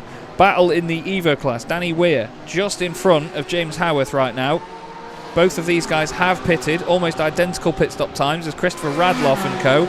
Just making their way into the pits now. Race leader with Ryan Ottens and Troy Dolinchek right behind him. Wow. Yeah, I was actually having a look at their last lap times, and it did seem like Luke Lucchese was definitely quicker than the race leader was at that moment in time. King carrying on while the rest stay stationary in their pit boxes. Look at all of that fog there, just... Oh, they've jumped Radloff. They have, just about. And a lot. Dolinchek. Radloff's still there. Radloff's had some sort of drama there, Ed. He's had a big drama. I think that's a penalty. Oh, it's such a shame. And where is Lucchese in relation to these boys? Because they're coming out of the pit lane now on the left of shot. We'll see him any second. Oh, no! Oh! Lucchese straight into the side of Troy Dolinchek. And behind as well, Breitenbach sideways. Luke Lucchese's in the middle of the road. Breitenbach's also backed into Gianni Tahar. What on earth was that about, boys? I think Breitenbach was busy looking at whatever the incident was up ahead of him. That was... Oh my god! Ooh. I've never... And these boys were basically in one another. But out of nowhere, bang! And then, I mean, Lucchese's rejoin was far from savoury. Was Dolinczek potentially looking to try and come across to cover off the inside against Lucchese? I was having a look, he does cut him over to the right-hand side, whereas... I don't think he should. Ryan Otton stays left. Just look at it here. Lucchese, I don't know. Look at it from... If we look at it from Dolinczek's point of view, following, I think Ryan Otton's up ahead of him, Ryan Otton stays over sort of more to the left of the circuit. Yeah. On board, we'll see. Troy Dolinczek, he's, I think, trying to cover off the inside. I don't think he would. I think that's a really daft move if he is. I don't think he's that daft. I really don't think he would do that because he knows how high speed that is. And that was remarkably messy, I'm afraid. Luke King is coming back out of the pit lane after his stop, so he stayed out a little bit later than everybody else. But that was awful. I have to say, that was not savoury at all. Matt Hoyland, side by side with Luke King. This has meant that Ryan Otton's, he's gone. Ryan's like, yeah, cheers, boys. You smash into each other, I'm off, mates. In a bit. See you in a bit. As well, Matt Hoyland, he said he was happy, wasn't he, with his race 1. He's going to be over the moon with this, a potential podium on the cards if he's able to keep Luke King at bay. Indeed. Hoyland trying his very hardest here in the Lamborghini. A great train of cars still behind in the background. Dolinczek still involved in that after that contact. It's down the inside of Stephen Donnelly. Oh no, James Howarth. James Howarth has fallen prey to the left-hander onto the back straight. He's had a big drama and he is in the wall. It's still Malo TA leading the Evo class, but only by this much. Dennis Koller wants to take his second podium of the night, but he wants one of them to be a win. These two were actually first and second in the earlier race as well. Danny Weir is on for a podium. Dennis Koller bouncing off the back of the Glasstec car. Flipping heck. What's gone on? What seems to be in the air? Is it fog or is there some sort of... It's acid rain in the form of humidity in between the races. They've all had too much Monster. Danny Weir and the team have had the Monster cannons out. They've been spraying everybody. Because flipping heck. Piped up on sugar, yeah, they've all turned into a right Kyle, haven't they, between races. Danny Weir down the inside of Robinson. They all need some Robinsons to chill out. They need to dilute their bloodstream with all the sugar. Great move that by Danny Weir around the outside, though. You've got to love a bit of that. Robin Noel Brown is right behind Rob Mackay as well.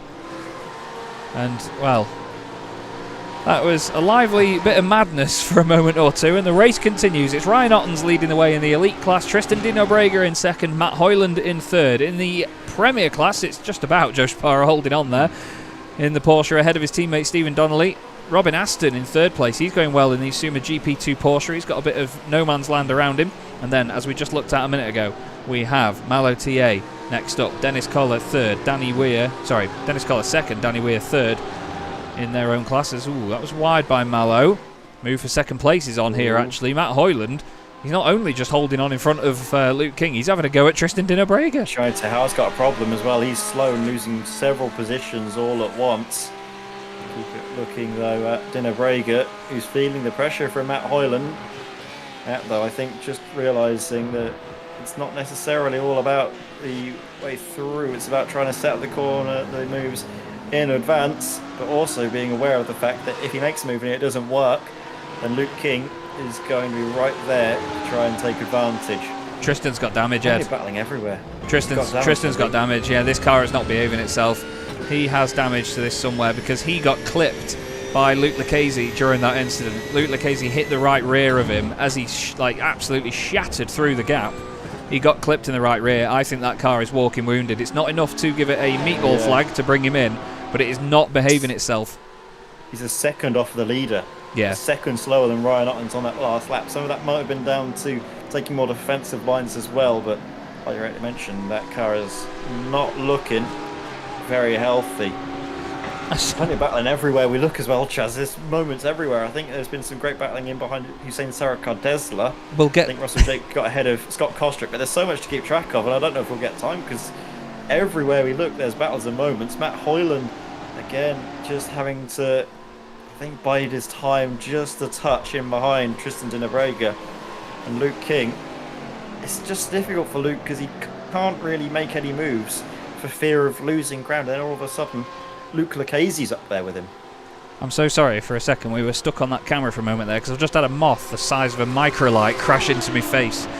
Just out of nowhere in the office. The worst thing about summer and leaving your windows open, you get mosquitoes and you get bitten. I've been bitten 5 times in the last 2 days. And like I say, I've just had a Cessna-sized moth smack me in the side of the head. So scared the living death. I nearly punched my monitor off the desk. So we're lucky we've still got a broadcast going on here. But yeah, there's a lot of moving parts to these battles, and drivers that have got damaged cars, drivers that pitted earlier and are trying to recuperate, drivers that held on as late as they dared. There's certainly a lot to look at in this race. We've got Scott Kostrick chasing down Russell Jakes for 5th position in the Premier class. But then even in the Evo class, Malo TA still leads, but Dennis Collar is only there behind him now. He had that little bit of contact before. The gap is now 3/4 of a second between those two. What a great, lively night of racing we've had here from Misano, though. We expected this. Yeah, we did. I wasn't entirely sure what I was getting myself in for, as the sun seemingly peeking through just for a moment to greet Dinabrega and the chasing pack in behind. Once again, Dinabrega slower than our race leader. Definitely seems to be carrying some sort of problem with that Porsche. But weathering the storm brilliantly, he's able to keep this position, holding on to 2nd place ahead of Matt Hoyland. But that's what Matt, he's just trying to maybe throw Ryan Ottens into compromised lines here and there to make it easier for himself at other areas of the circuit. It's just not quite coming to fruition just yet. How close he is now, though. I was going to say, I'd be really impressed if he can throw Ryan Ottens into a different racing line because he's 7 seconds up the road. Oh, sorry. Sorry, I didn't want to out you on that, but I thought it'd be a funny joke. So we've got these lot all queuing up behind Tristan Dinabrega, and he is, well, definitely saying no Brega at the minute. No one is coming through. He's defending brilliantly, much like Ryan Ottens did earlier on. Ryan's going to be happy with the fact that he can break away from these guys. But look at it, it's a circuit of 2 halves at the moment, isn't it? You've got a big beaming amount of sunshine down one side of the track, and then you've got just humongous amounts of humidity at the other end. It's just such a weird environment for these drivers because it sort of gives you an idea in your head. It sets a precedent for what grip to expect, doesn't it? Luke King's feeling pressure as well, just for a little mistake from him there. Had a big snap of oversteer coming through that chicane. Managed to correct it, but did lose a little bit of time. Again, you can see the rear end not playing ball whatsoever. Massive oversteer moment, and as if on cue, those issues seemingly lose Luke King at 4th place to Luke Lucchese. And maybe even now to Troy Dolenchek, who's going to have a little look up the inside. See that gap just emerging for a split second, and that was all the invitation that Troy has needed. Luke King now with the inside line, but he's going to get boxed in here, I think, by the RDSA Porsches. Contact yet again. Troy Dolenchek, though, with a bit of a better exit around the outside, I think should be able to, with the slipstream assistance from his teammate, just about hang on to this 5th place. Little battle in the Evo class going on as well here. Owen Stewart just in front of Robin Noel Brown. He's hoping to make this move stick around the outside. Oh, that's poor, wasn't it? Owen is now going to be on the outside line, though. He's got a really good run, actually, as Robin. Down the inside. Great stuff. Lovely move. Clings to the apex, and away he goes. Back to this, though. Tristan Dinabrega still holding on to 2nd place outright in this race. 2nd place in class as well. Ryan Ottens now 7.4 seconds ahead. He's not really streaking clear as Ryan, but every single lap it's a few tenths, isn't it? Yeah, and I think Tristan Dinabrega, after sort of figuring out where the damage is, where it's affecting him, he's been able to sort of drive around the issues. It was affecting him a lot. He was a good sort of half a second or so off the pace at times, but now I think that he's gotten to grips with it. He's been sort of negating the problems, maybe taking slightly different lines, braking at different points, trailing it a bit more into corners potentially. just to keep the car working with him rather than against him. Because working with him is, or working for him is Joe Sparrow's performance so far, isn't it? Great time out there in the lead of the Premier class.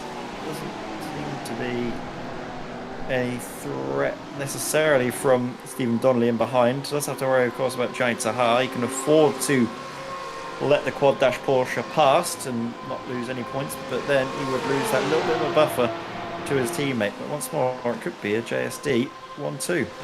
Yeah, absolutely. Robin Aston is on for a podium position as well in the Premier class in the Suma GP2 Porsche. He's got his teammate Hussein Sarakadesla next up. Russell Jakes and Scott Kostrick wanting to have a little go at that as well. They're not immediately a threat yet in the two Porsches, but we'll have to see in the closing stages. Joe Shapiro just needs to play his cards right here if these elite class drivers become a threat to his overall race position. We've seen it before where he moved out of the way towards the end of the lap, but to be honest, Joe Glass and Gianni Terhar look like they're fighting in their own battle anyway and are too busy to worry about Joe Shapiro. It could be that they suddenly close up in one sector on this lap, but they haven't done it yet. We're on to what will be the penultimate lap here at Misano in round 5 of the Evolution Sim Racing GT3 Championship. We once again thank the championship sponsors and the admins, and mainly thank you to Kame, Medius, Keenan Eco Energy, GitGud Racing and AB Designs for their sponsorship. It's great to have the support, not just for the series, but for us as well here at Chaz Draycott Media. We really do enjoy broadcasting this series and the great people within it, and we hope that we continue on for a long, long time. Tristan Dinabrega still, speaking of carrying on for a long, long time, it's like he's adjusted to how the car behaves now, isn't it, Ed? And he's actually getting some good times out of it. He was still half a second off Ryan Ottens on that last lap, but that's not bad. Yeah, I was mentioning that he seems to be able to drive around the issue, maybe taking different lines, approaching it, just to sort of, like you say, work with the car rather than having it work against him. It's actually working out nicely for him as well. Just looking at Matt Hoyland, I think as we are now on to the final lap of the race. Flag, I think, is just about greeted Ryan Ottens. Makes his way over the line by his waving a white flag. But there's no white flag coming through for Tristan Dinabrega. He is not conceding anything in this battle for second place. Nice. Matt Hoyland's really trying it now. I like that. That was a good segue. But yes, absolutely. Hoyland's got one more lap to try this. And that Lamborghini, I mean, it's looking good. It's not looking like it's really been off the pace or anything here tonight. The GlassTech guys have made it work in many an occasion. Look at that, just dabbing the brakes there. That's where it's really hurting Tristan Dinabrega the most. But down the back straight, I don't think the Lambo's got enough legs here to get near the Porsche. Porsche's such a good all-rounder that you can get away from anybody in anything, really. Let's have a look. What can Hoyland do? Can't quite get a cut back out of Curva Quercia. Ooh, Dinabrega is very wide through there, but he's not going to get a slowdown penalty for that. Is Hoyland going to look to the inside? No, he's going to go wide. He's going to try and cut underneath him. He knows that the right rear of the car is, the weak point. He's running to the back of it instead of going around it. And now he's got the RDSA guys still all over the back of him. He's put himself in a compromised position there. I think Dinabrega had to really slow it down to make sure that he covered that line off. Well within his rights to do so. But this is a squeaky bum moment now for Hoyland. Yeah, I think he's going to be able to just about get away with it. You can see that Luke Lucchese has got his own damage to deal with, as does Troy Dolinczek. The 3 wounded RDSA Esports cars all surrounding him, but Matt Hoyland, I think, can hang on for this podium place as Dinabrega actually come into the pits. Dinabrega pits as Ryan Ottens takes the checkered flag and wins. Hoyland finishes in second place. I wonder whether that put Dinabrega over the incident limit. Yeah. I wonder whether that was that.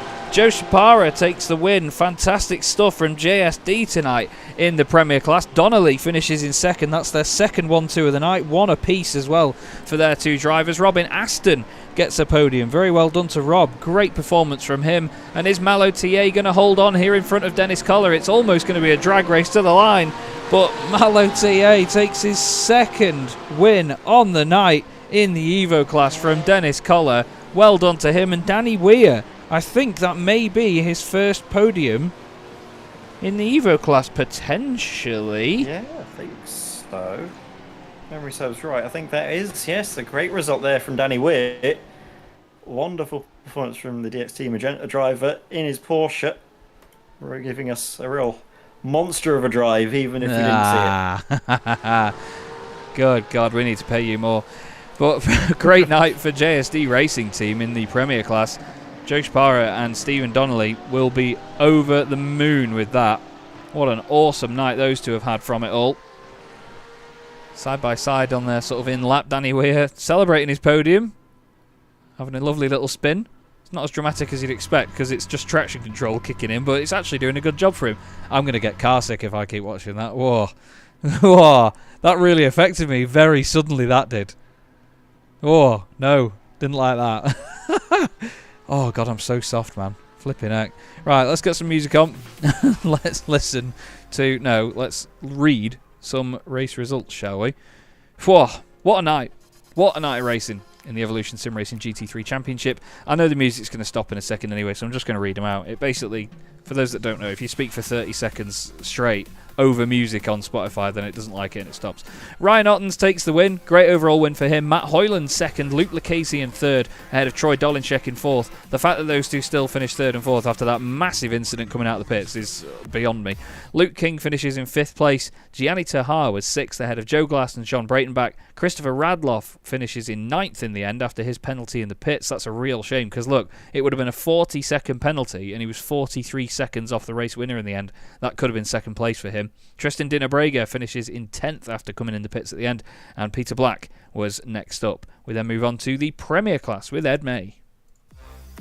Thank you very much, Chaz. And yeah, what a race it was for JSD Racing Team. Two back-to-back podiums. This time it's Joe Spara on top ahead of Stephen Donnelly.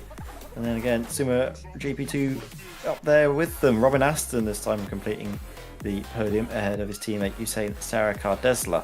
Fifth place goes to Scott Kostrick ahead of Bruno Silva.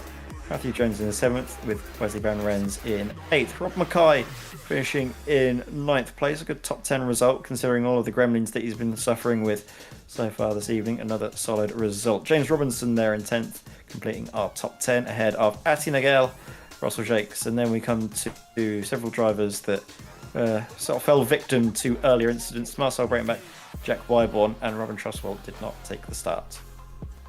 Thank you very much, Ed. Moving on to the Evo class. 2 wins in one night for Malo TA. Great result for him in the Glasstech Academy car. Dennis Culler, 2 second places for him as well. Big championship points. Danny Weir gets a podium and celebrates it beautifully with those donuts. Next up was Robin Noel Brown in 4th position ahead of Owen Seward, who completes the top 5. Next up was Graham Matthew in 6th place ahead of Martin Kenyon. A night of what could have been for Martin actually after a spin in the earlier race. Niazi Ozkanar was next up in 8th position with James Howarth and Sean Clark 1 lap down. Alex Boniface was 4 laps down by the end. So then, it's time now to go back in time. We'll rewind it all, put it in slow-mo as we do, and we'll see who we can chat to. And you know what? He's already on our screens, so we may as well drag in podium finisher Danny Weir. Danny, welcome to the booth, my friend. You must be over the moon with that, mate. We saw the fantastic donuts at the end. What a night to get that podium.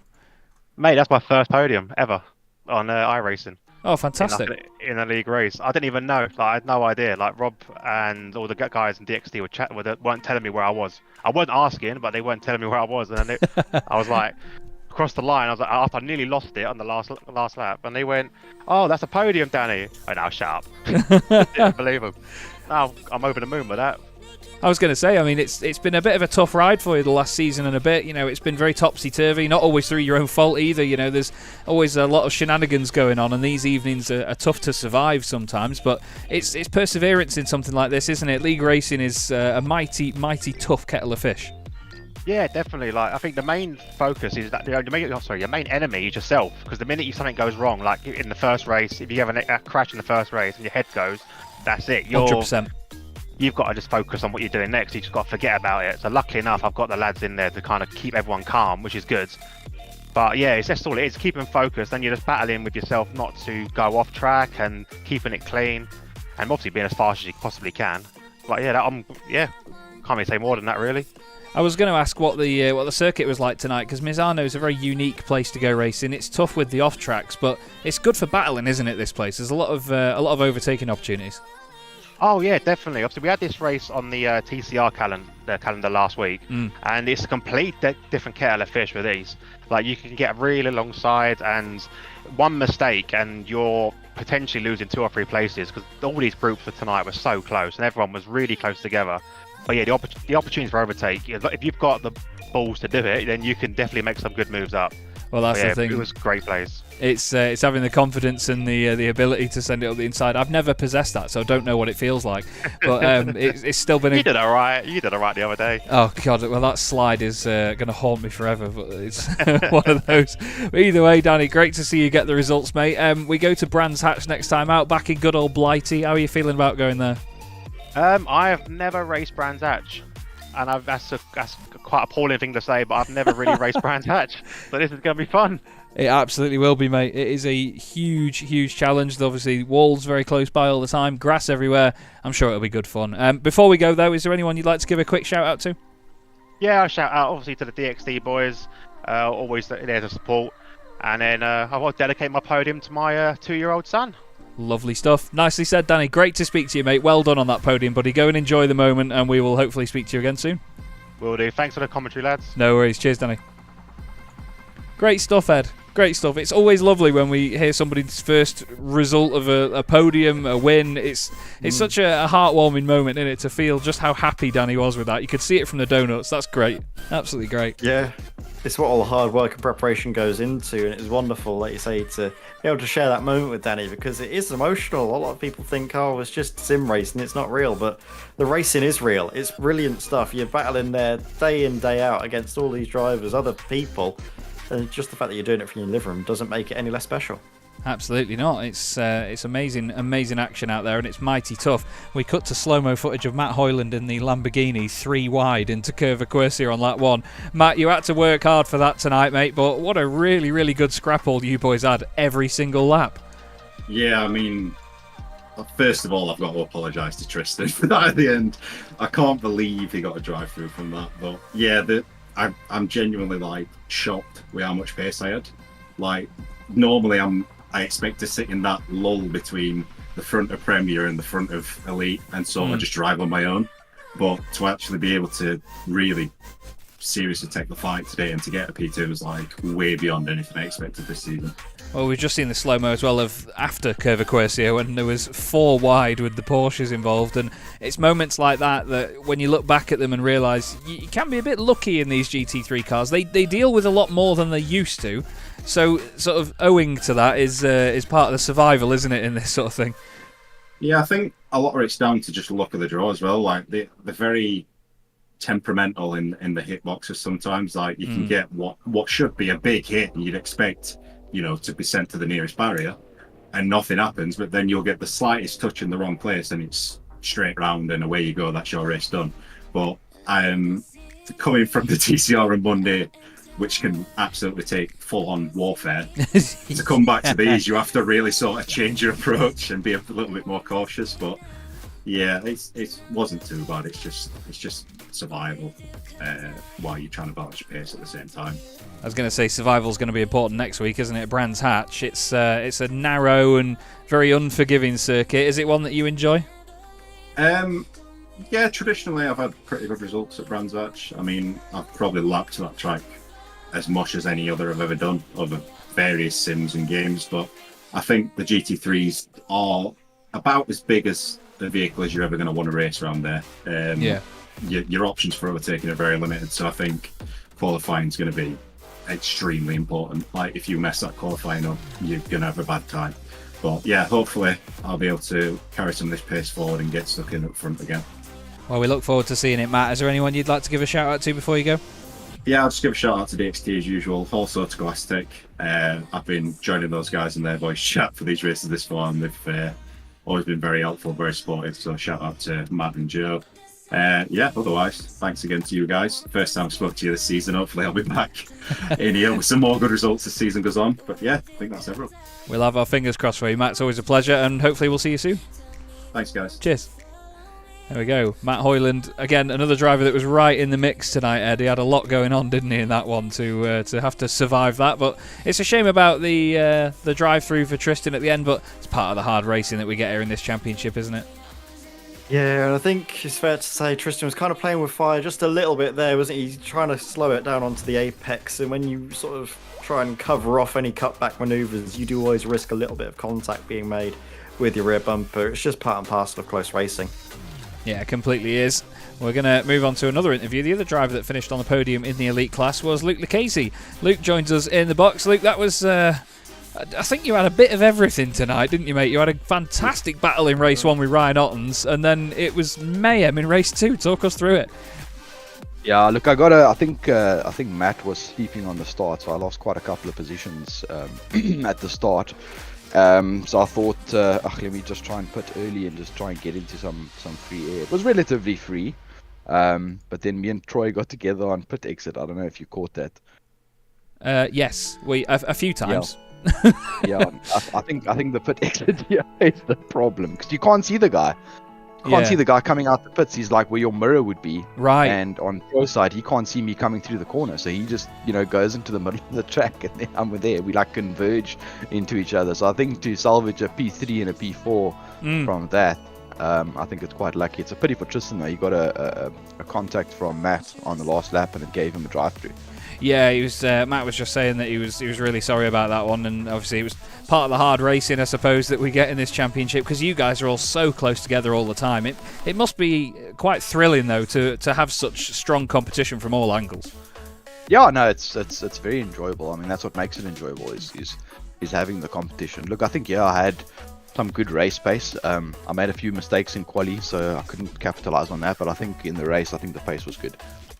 And as I've been asking the other guys, we go to Brands Hatch next time out. Are you excited for that? Because it's one of the narrowest circuits on the calendar. Yeah, no, I do enjoy Brands. It's a difficult circuit to pass on, but then, so is this. So it just looks like in the GT3, like you don't get as good a toe as you would in something else. So it's very difficult. The guy in front of you has to make a mistake. Yeah. For you to be able to get a run. And then, I mean, the last laps, me and Troy were on 12x, so... we were discussing we can't send it on anyone just in case there's a contact and we get drive-throughs. So no, it's a good result for what happened. So but it was super close on pit exit. I couldn't believe it. I thought, hey, I'm coming out now into free air, and then all of a sudden there's cars that pop up onto my screen. Yeah, it's pretty terrifying, but I suppose it's part of the charm of Misano. Let's put it down to that, shall we? No, look, it's an awesome circuit. I mean, I bought it on Sunday before the TCR practice race, and I think driving the circuit in the TCR actually helped me in the GT3. Right. Because in the TCR, you really got to carry a lot of speed through the turns. And it's very easy to overdrive a GT3 here where you think you're actually gaining time, but by braking early and just keeping the apexes nice and tight, you actually get a much better exit. Yeah, it's easy to scrub time, isn't it, in a GT3 car without knowing it. Yes, exactly. Yeah, the biggest problem with GT3s here is the off tracks. It's very easy to get off tracks here. Yeah, it completely just carry that little bit too much speed, and then that's it. And I mean, I only got one of my 4 quali laps in. The rest were invalidated. Wow. Well, that just shows you. Lucky there as well, yeah. Well, it was a tough night, but still a good one points-wise, Luke. Is there anyone you'd like to give a shout-out to? Just to my parents. They watch all the streams, and everybody else that watches me. Just, shout out. Thanks for watching, guys. Well, thank you to them as well from us. We certainly enjoy putting the show on, and it's great to have the support. Thank you very much, as always, Luke. Well done on this evening, and we look forward to seeing you at Brands, mate.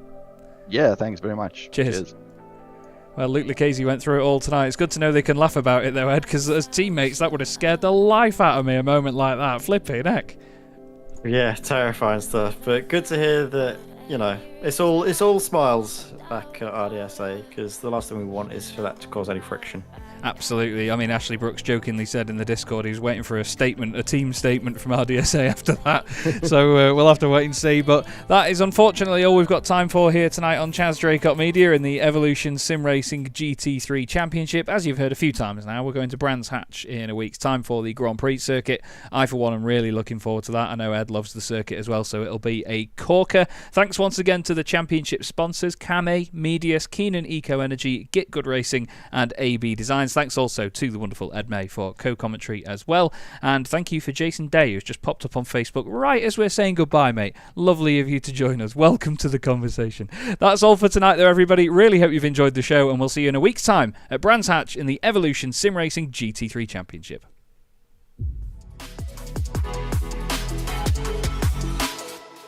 Four French drivers at the French Grand Prix trying to win this on the final lap. The three wide again, Guillaume down the inside. Guillaume moves across, they're both in front of Milan and Pouget. But before you know it, we find ourselves here in the very final race of the competition. And then they see truck racing and they think, this is crazy, you know, these are 5-ton machines, 1200 horsepower brake. Oh, look at that switchback. Oh, he's been loved and a terrific show off.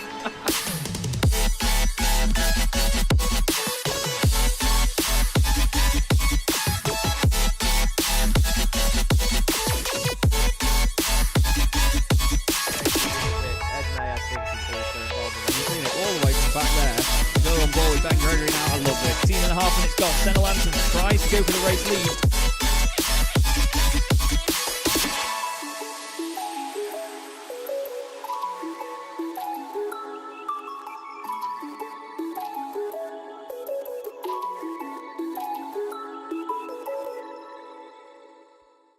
Racing isn't easy, but experiencing it is.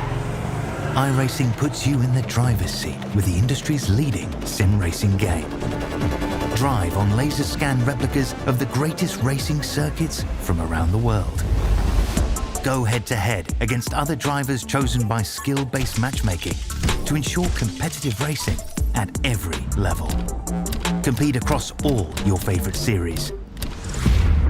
In officially licensed cars, engineered to deliver the most accurate driving experience possible.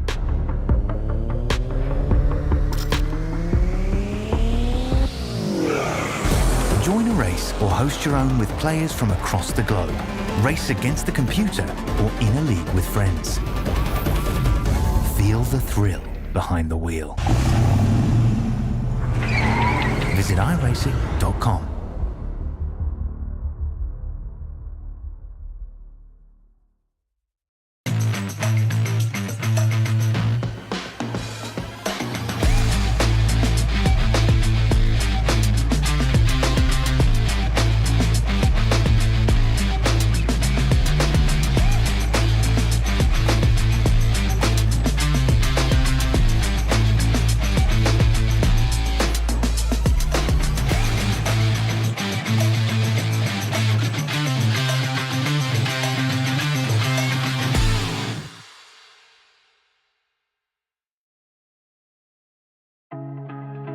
Do you want to improve at a quicker pace? Check out GitGudRacing.com. I've coached hundreds of drivers from real-life racers to sim enthusiasts who experience rapid improvement after just one session. And while investing in top-notch hardware is great, imagine how much more you can elevate your experience by adding coaching to the mix. My methods are practical, aiming to break down complex concepts into easily digestible bits that are simple to understand. You can find reviews of the sessions I've conducted on the Fiverr link provided in the video description. Let's elevate your racing skills together. Do you want to improve at a quicker pace? Check out the GitGud course. Instead of just understanding concepts, you'll learn how to implement them directly into your driving. What makes it effective is the approach and practical drills. Together, we're gonna focus on breaking down those complex concepts into small digestible bits that are simple to understand. Everything from the course was tested and refined during the years in coaching sessions, so what I ended up with was the ones that I saw were the most effective. Let's elevate your racing skills together.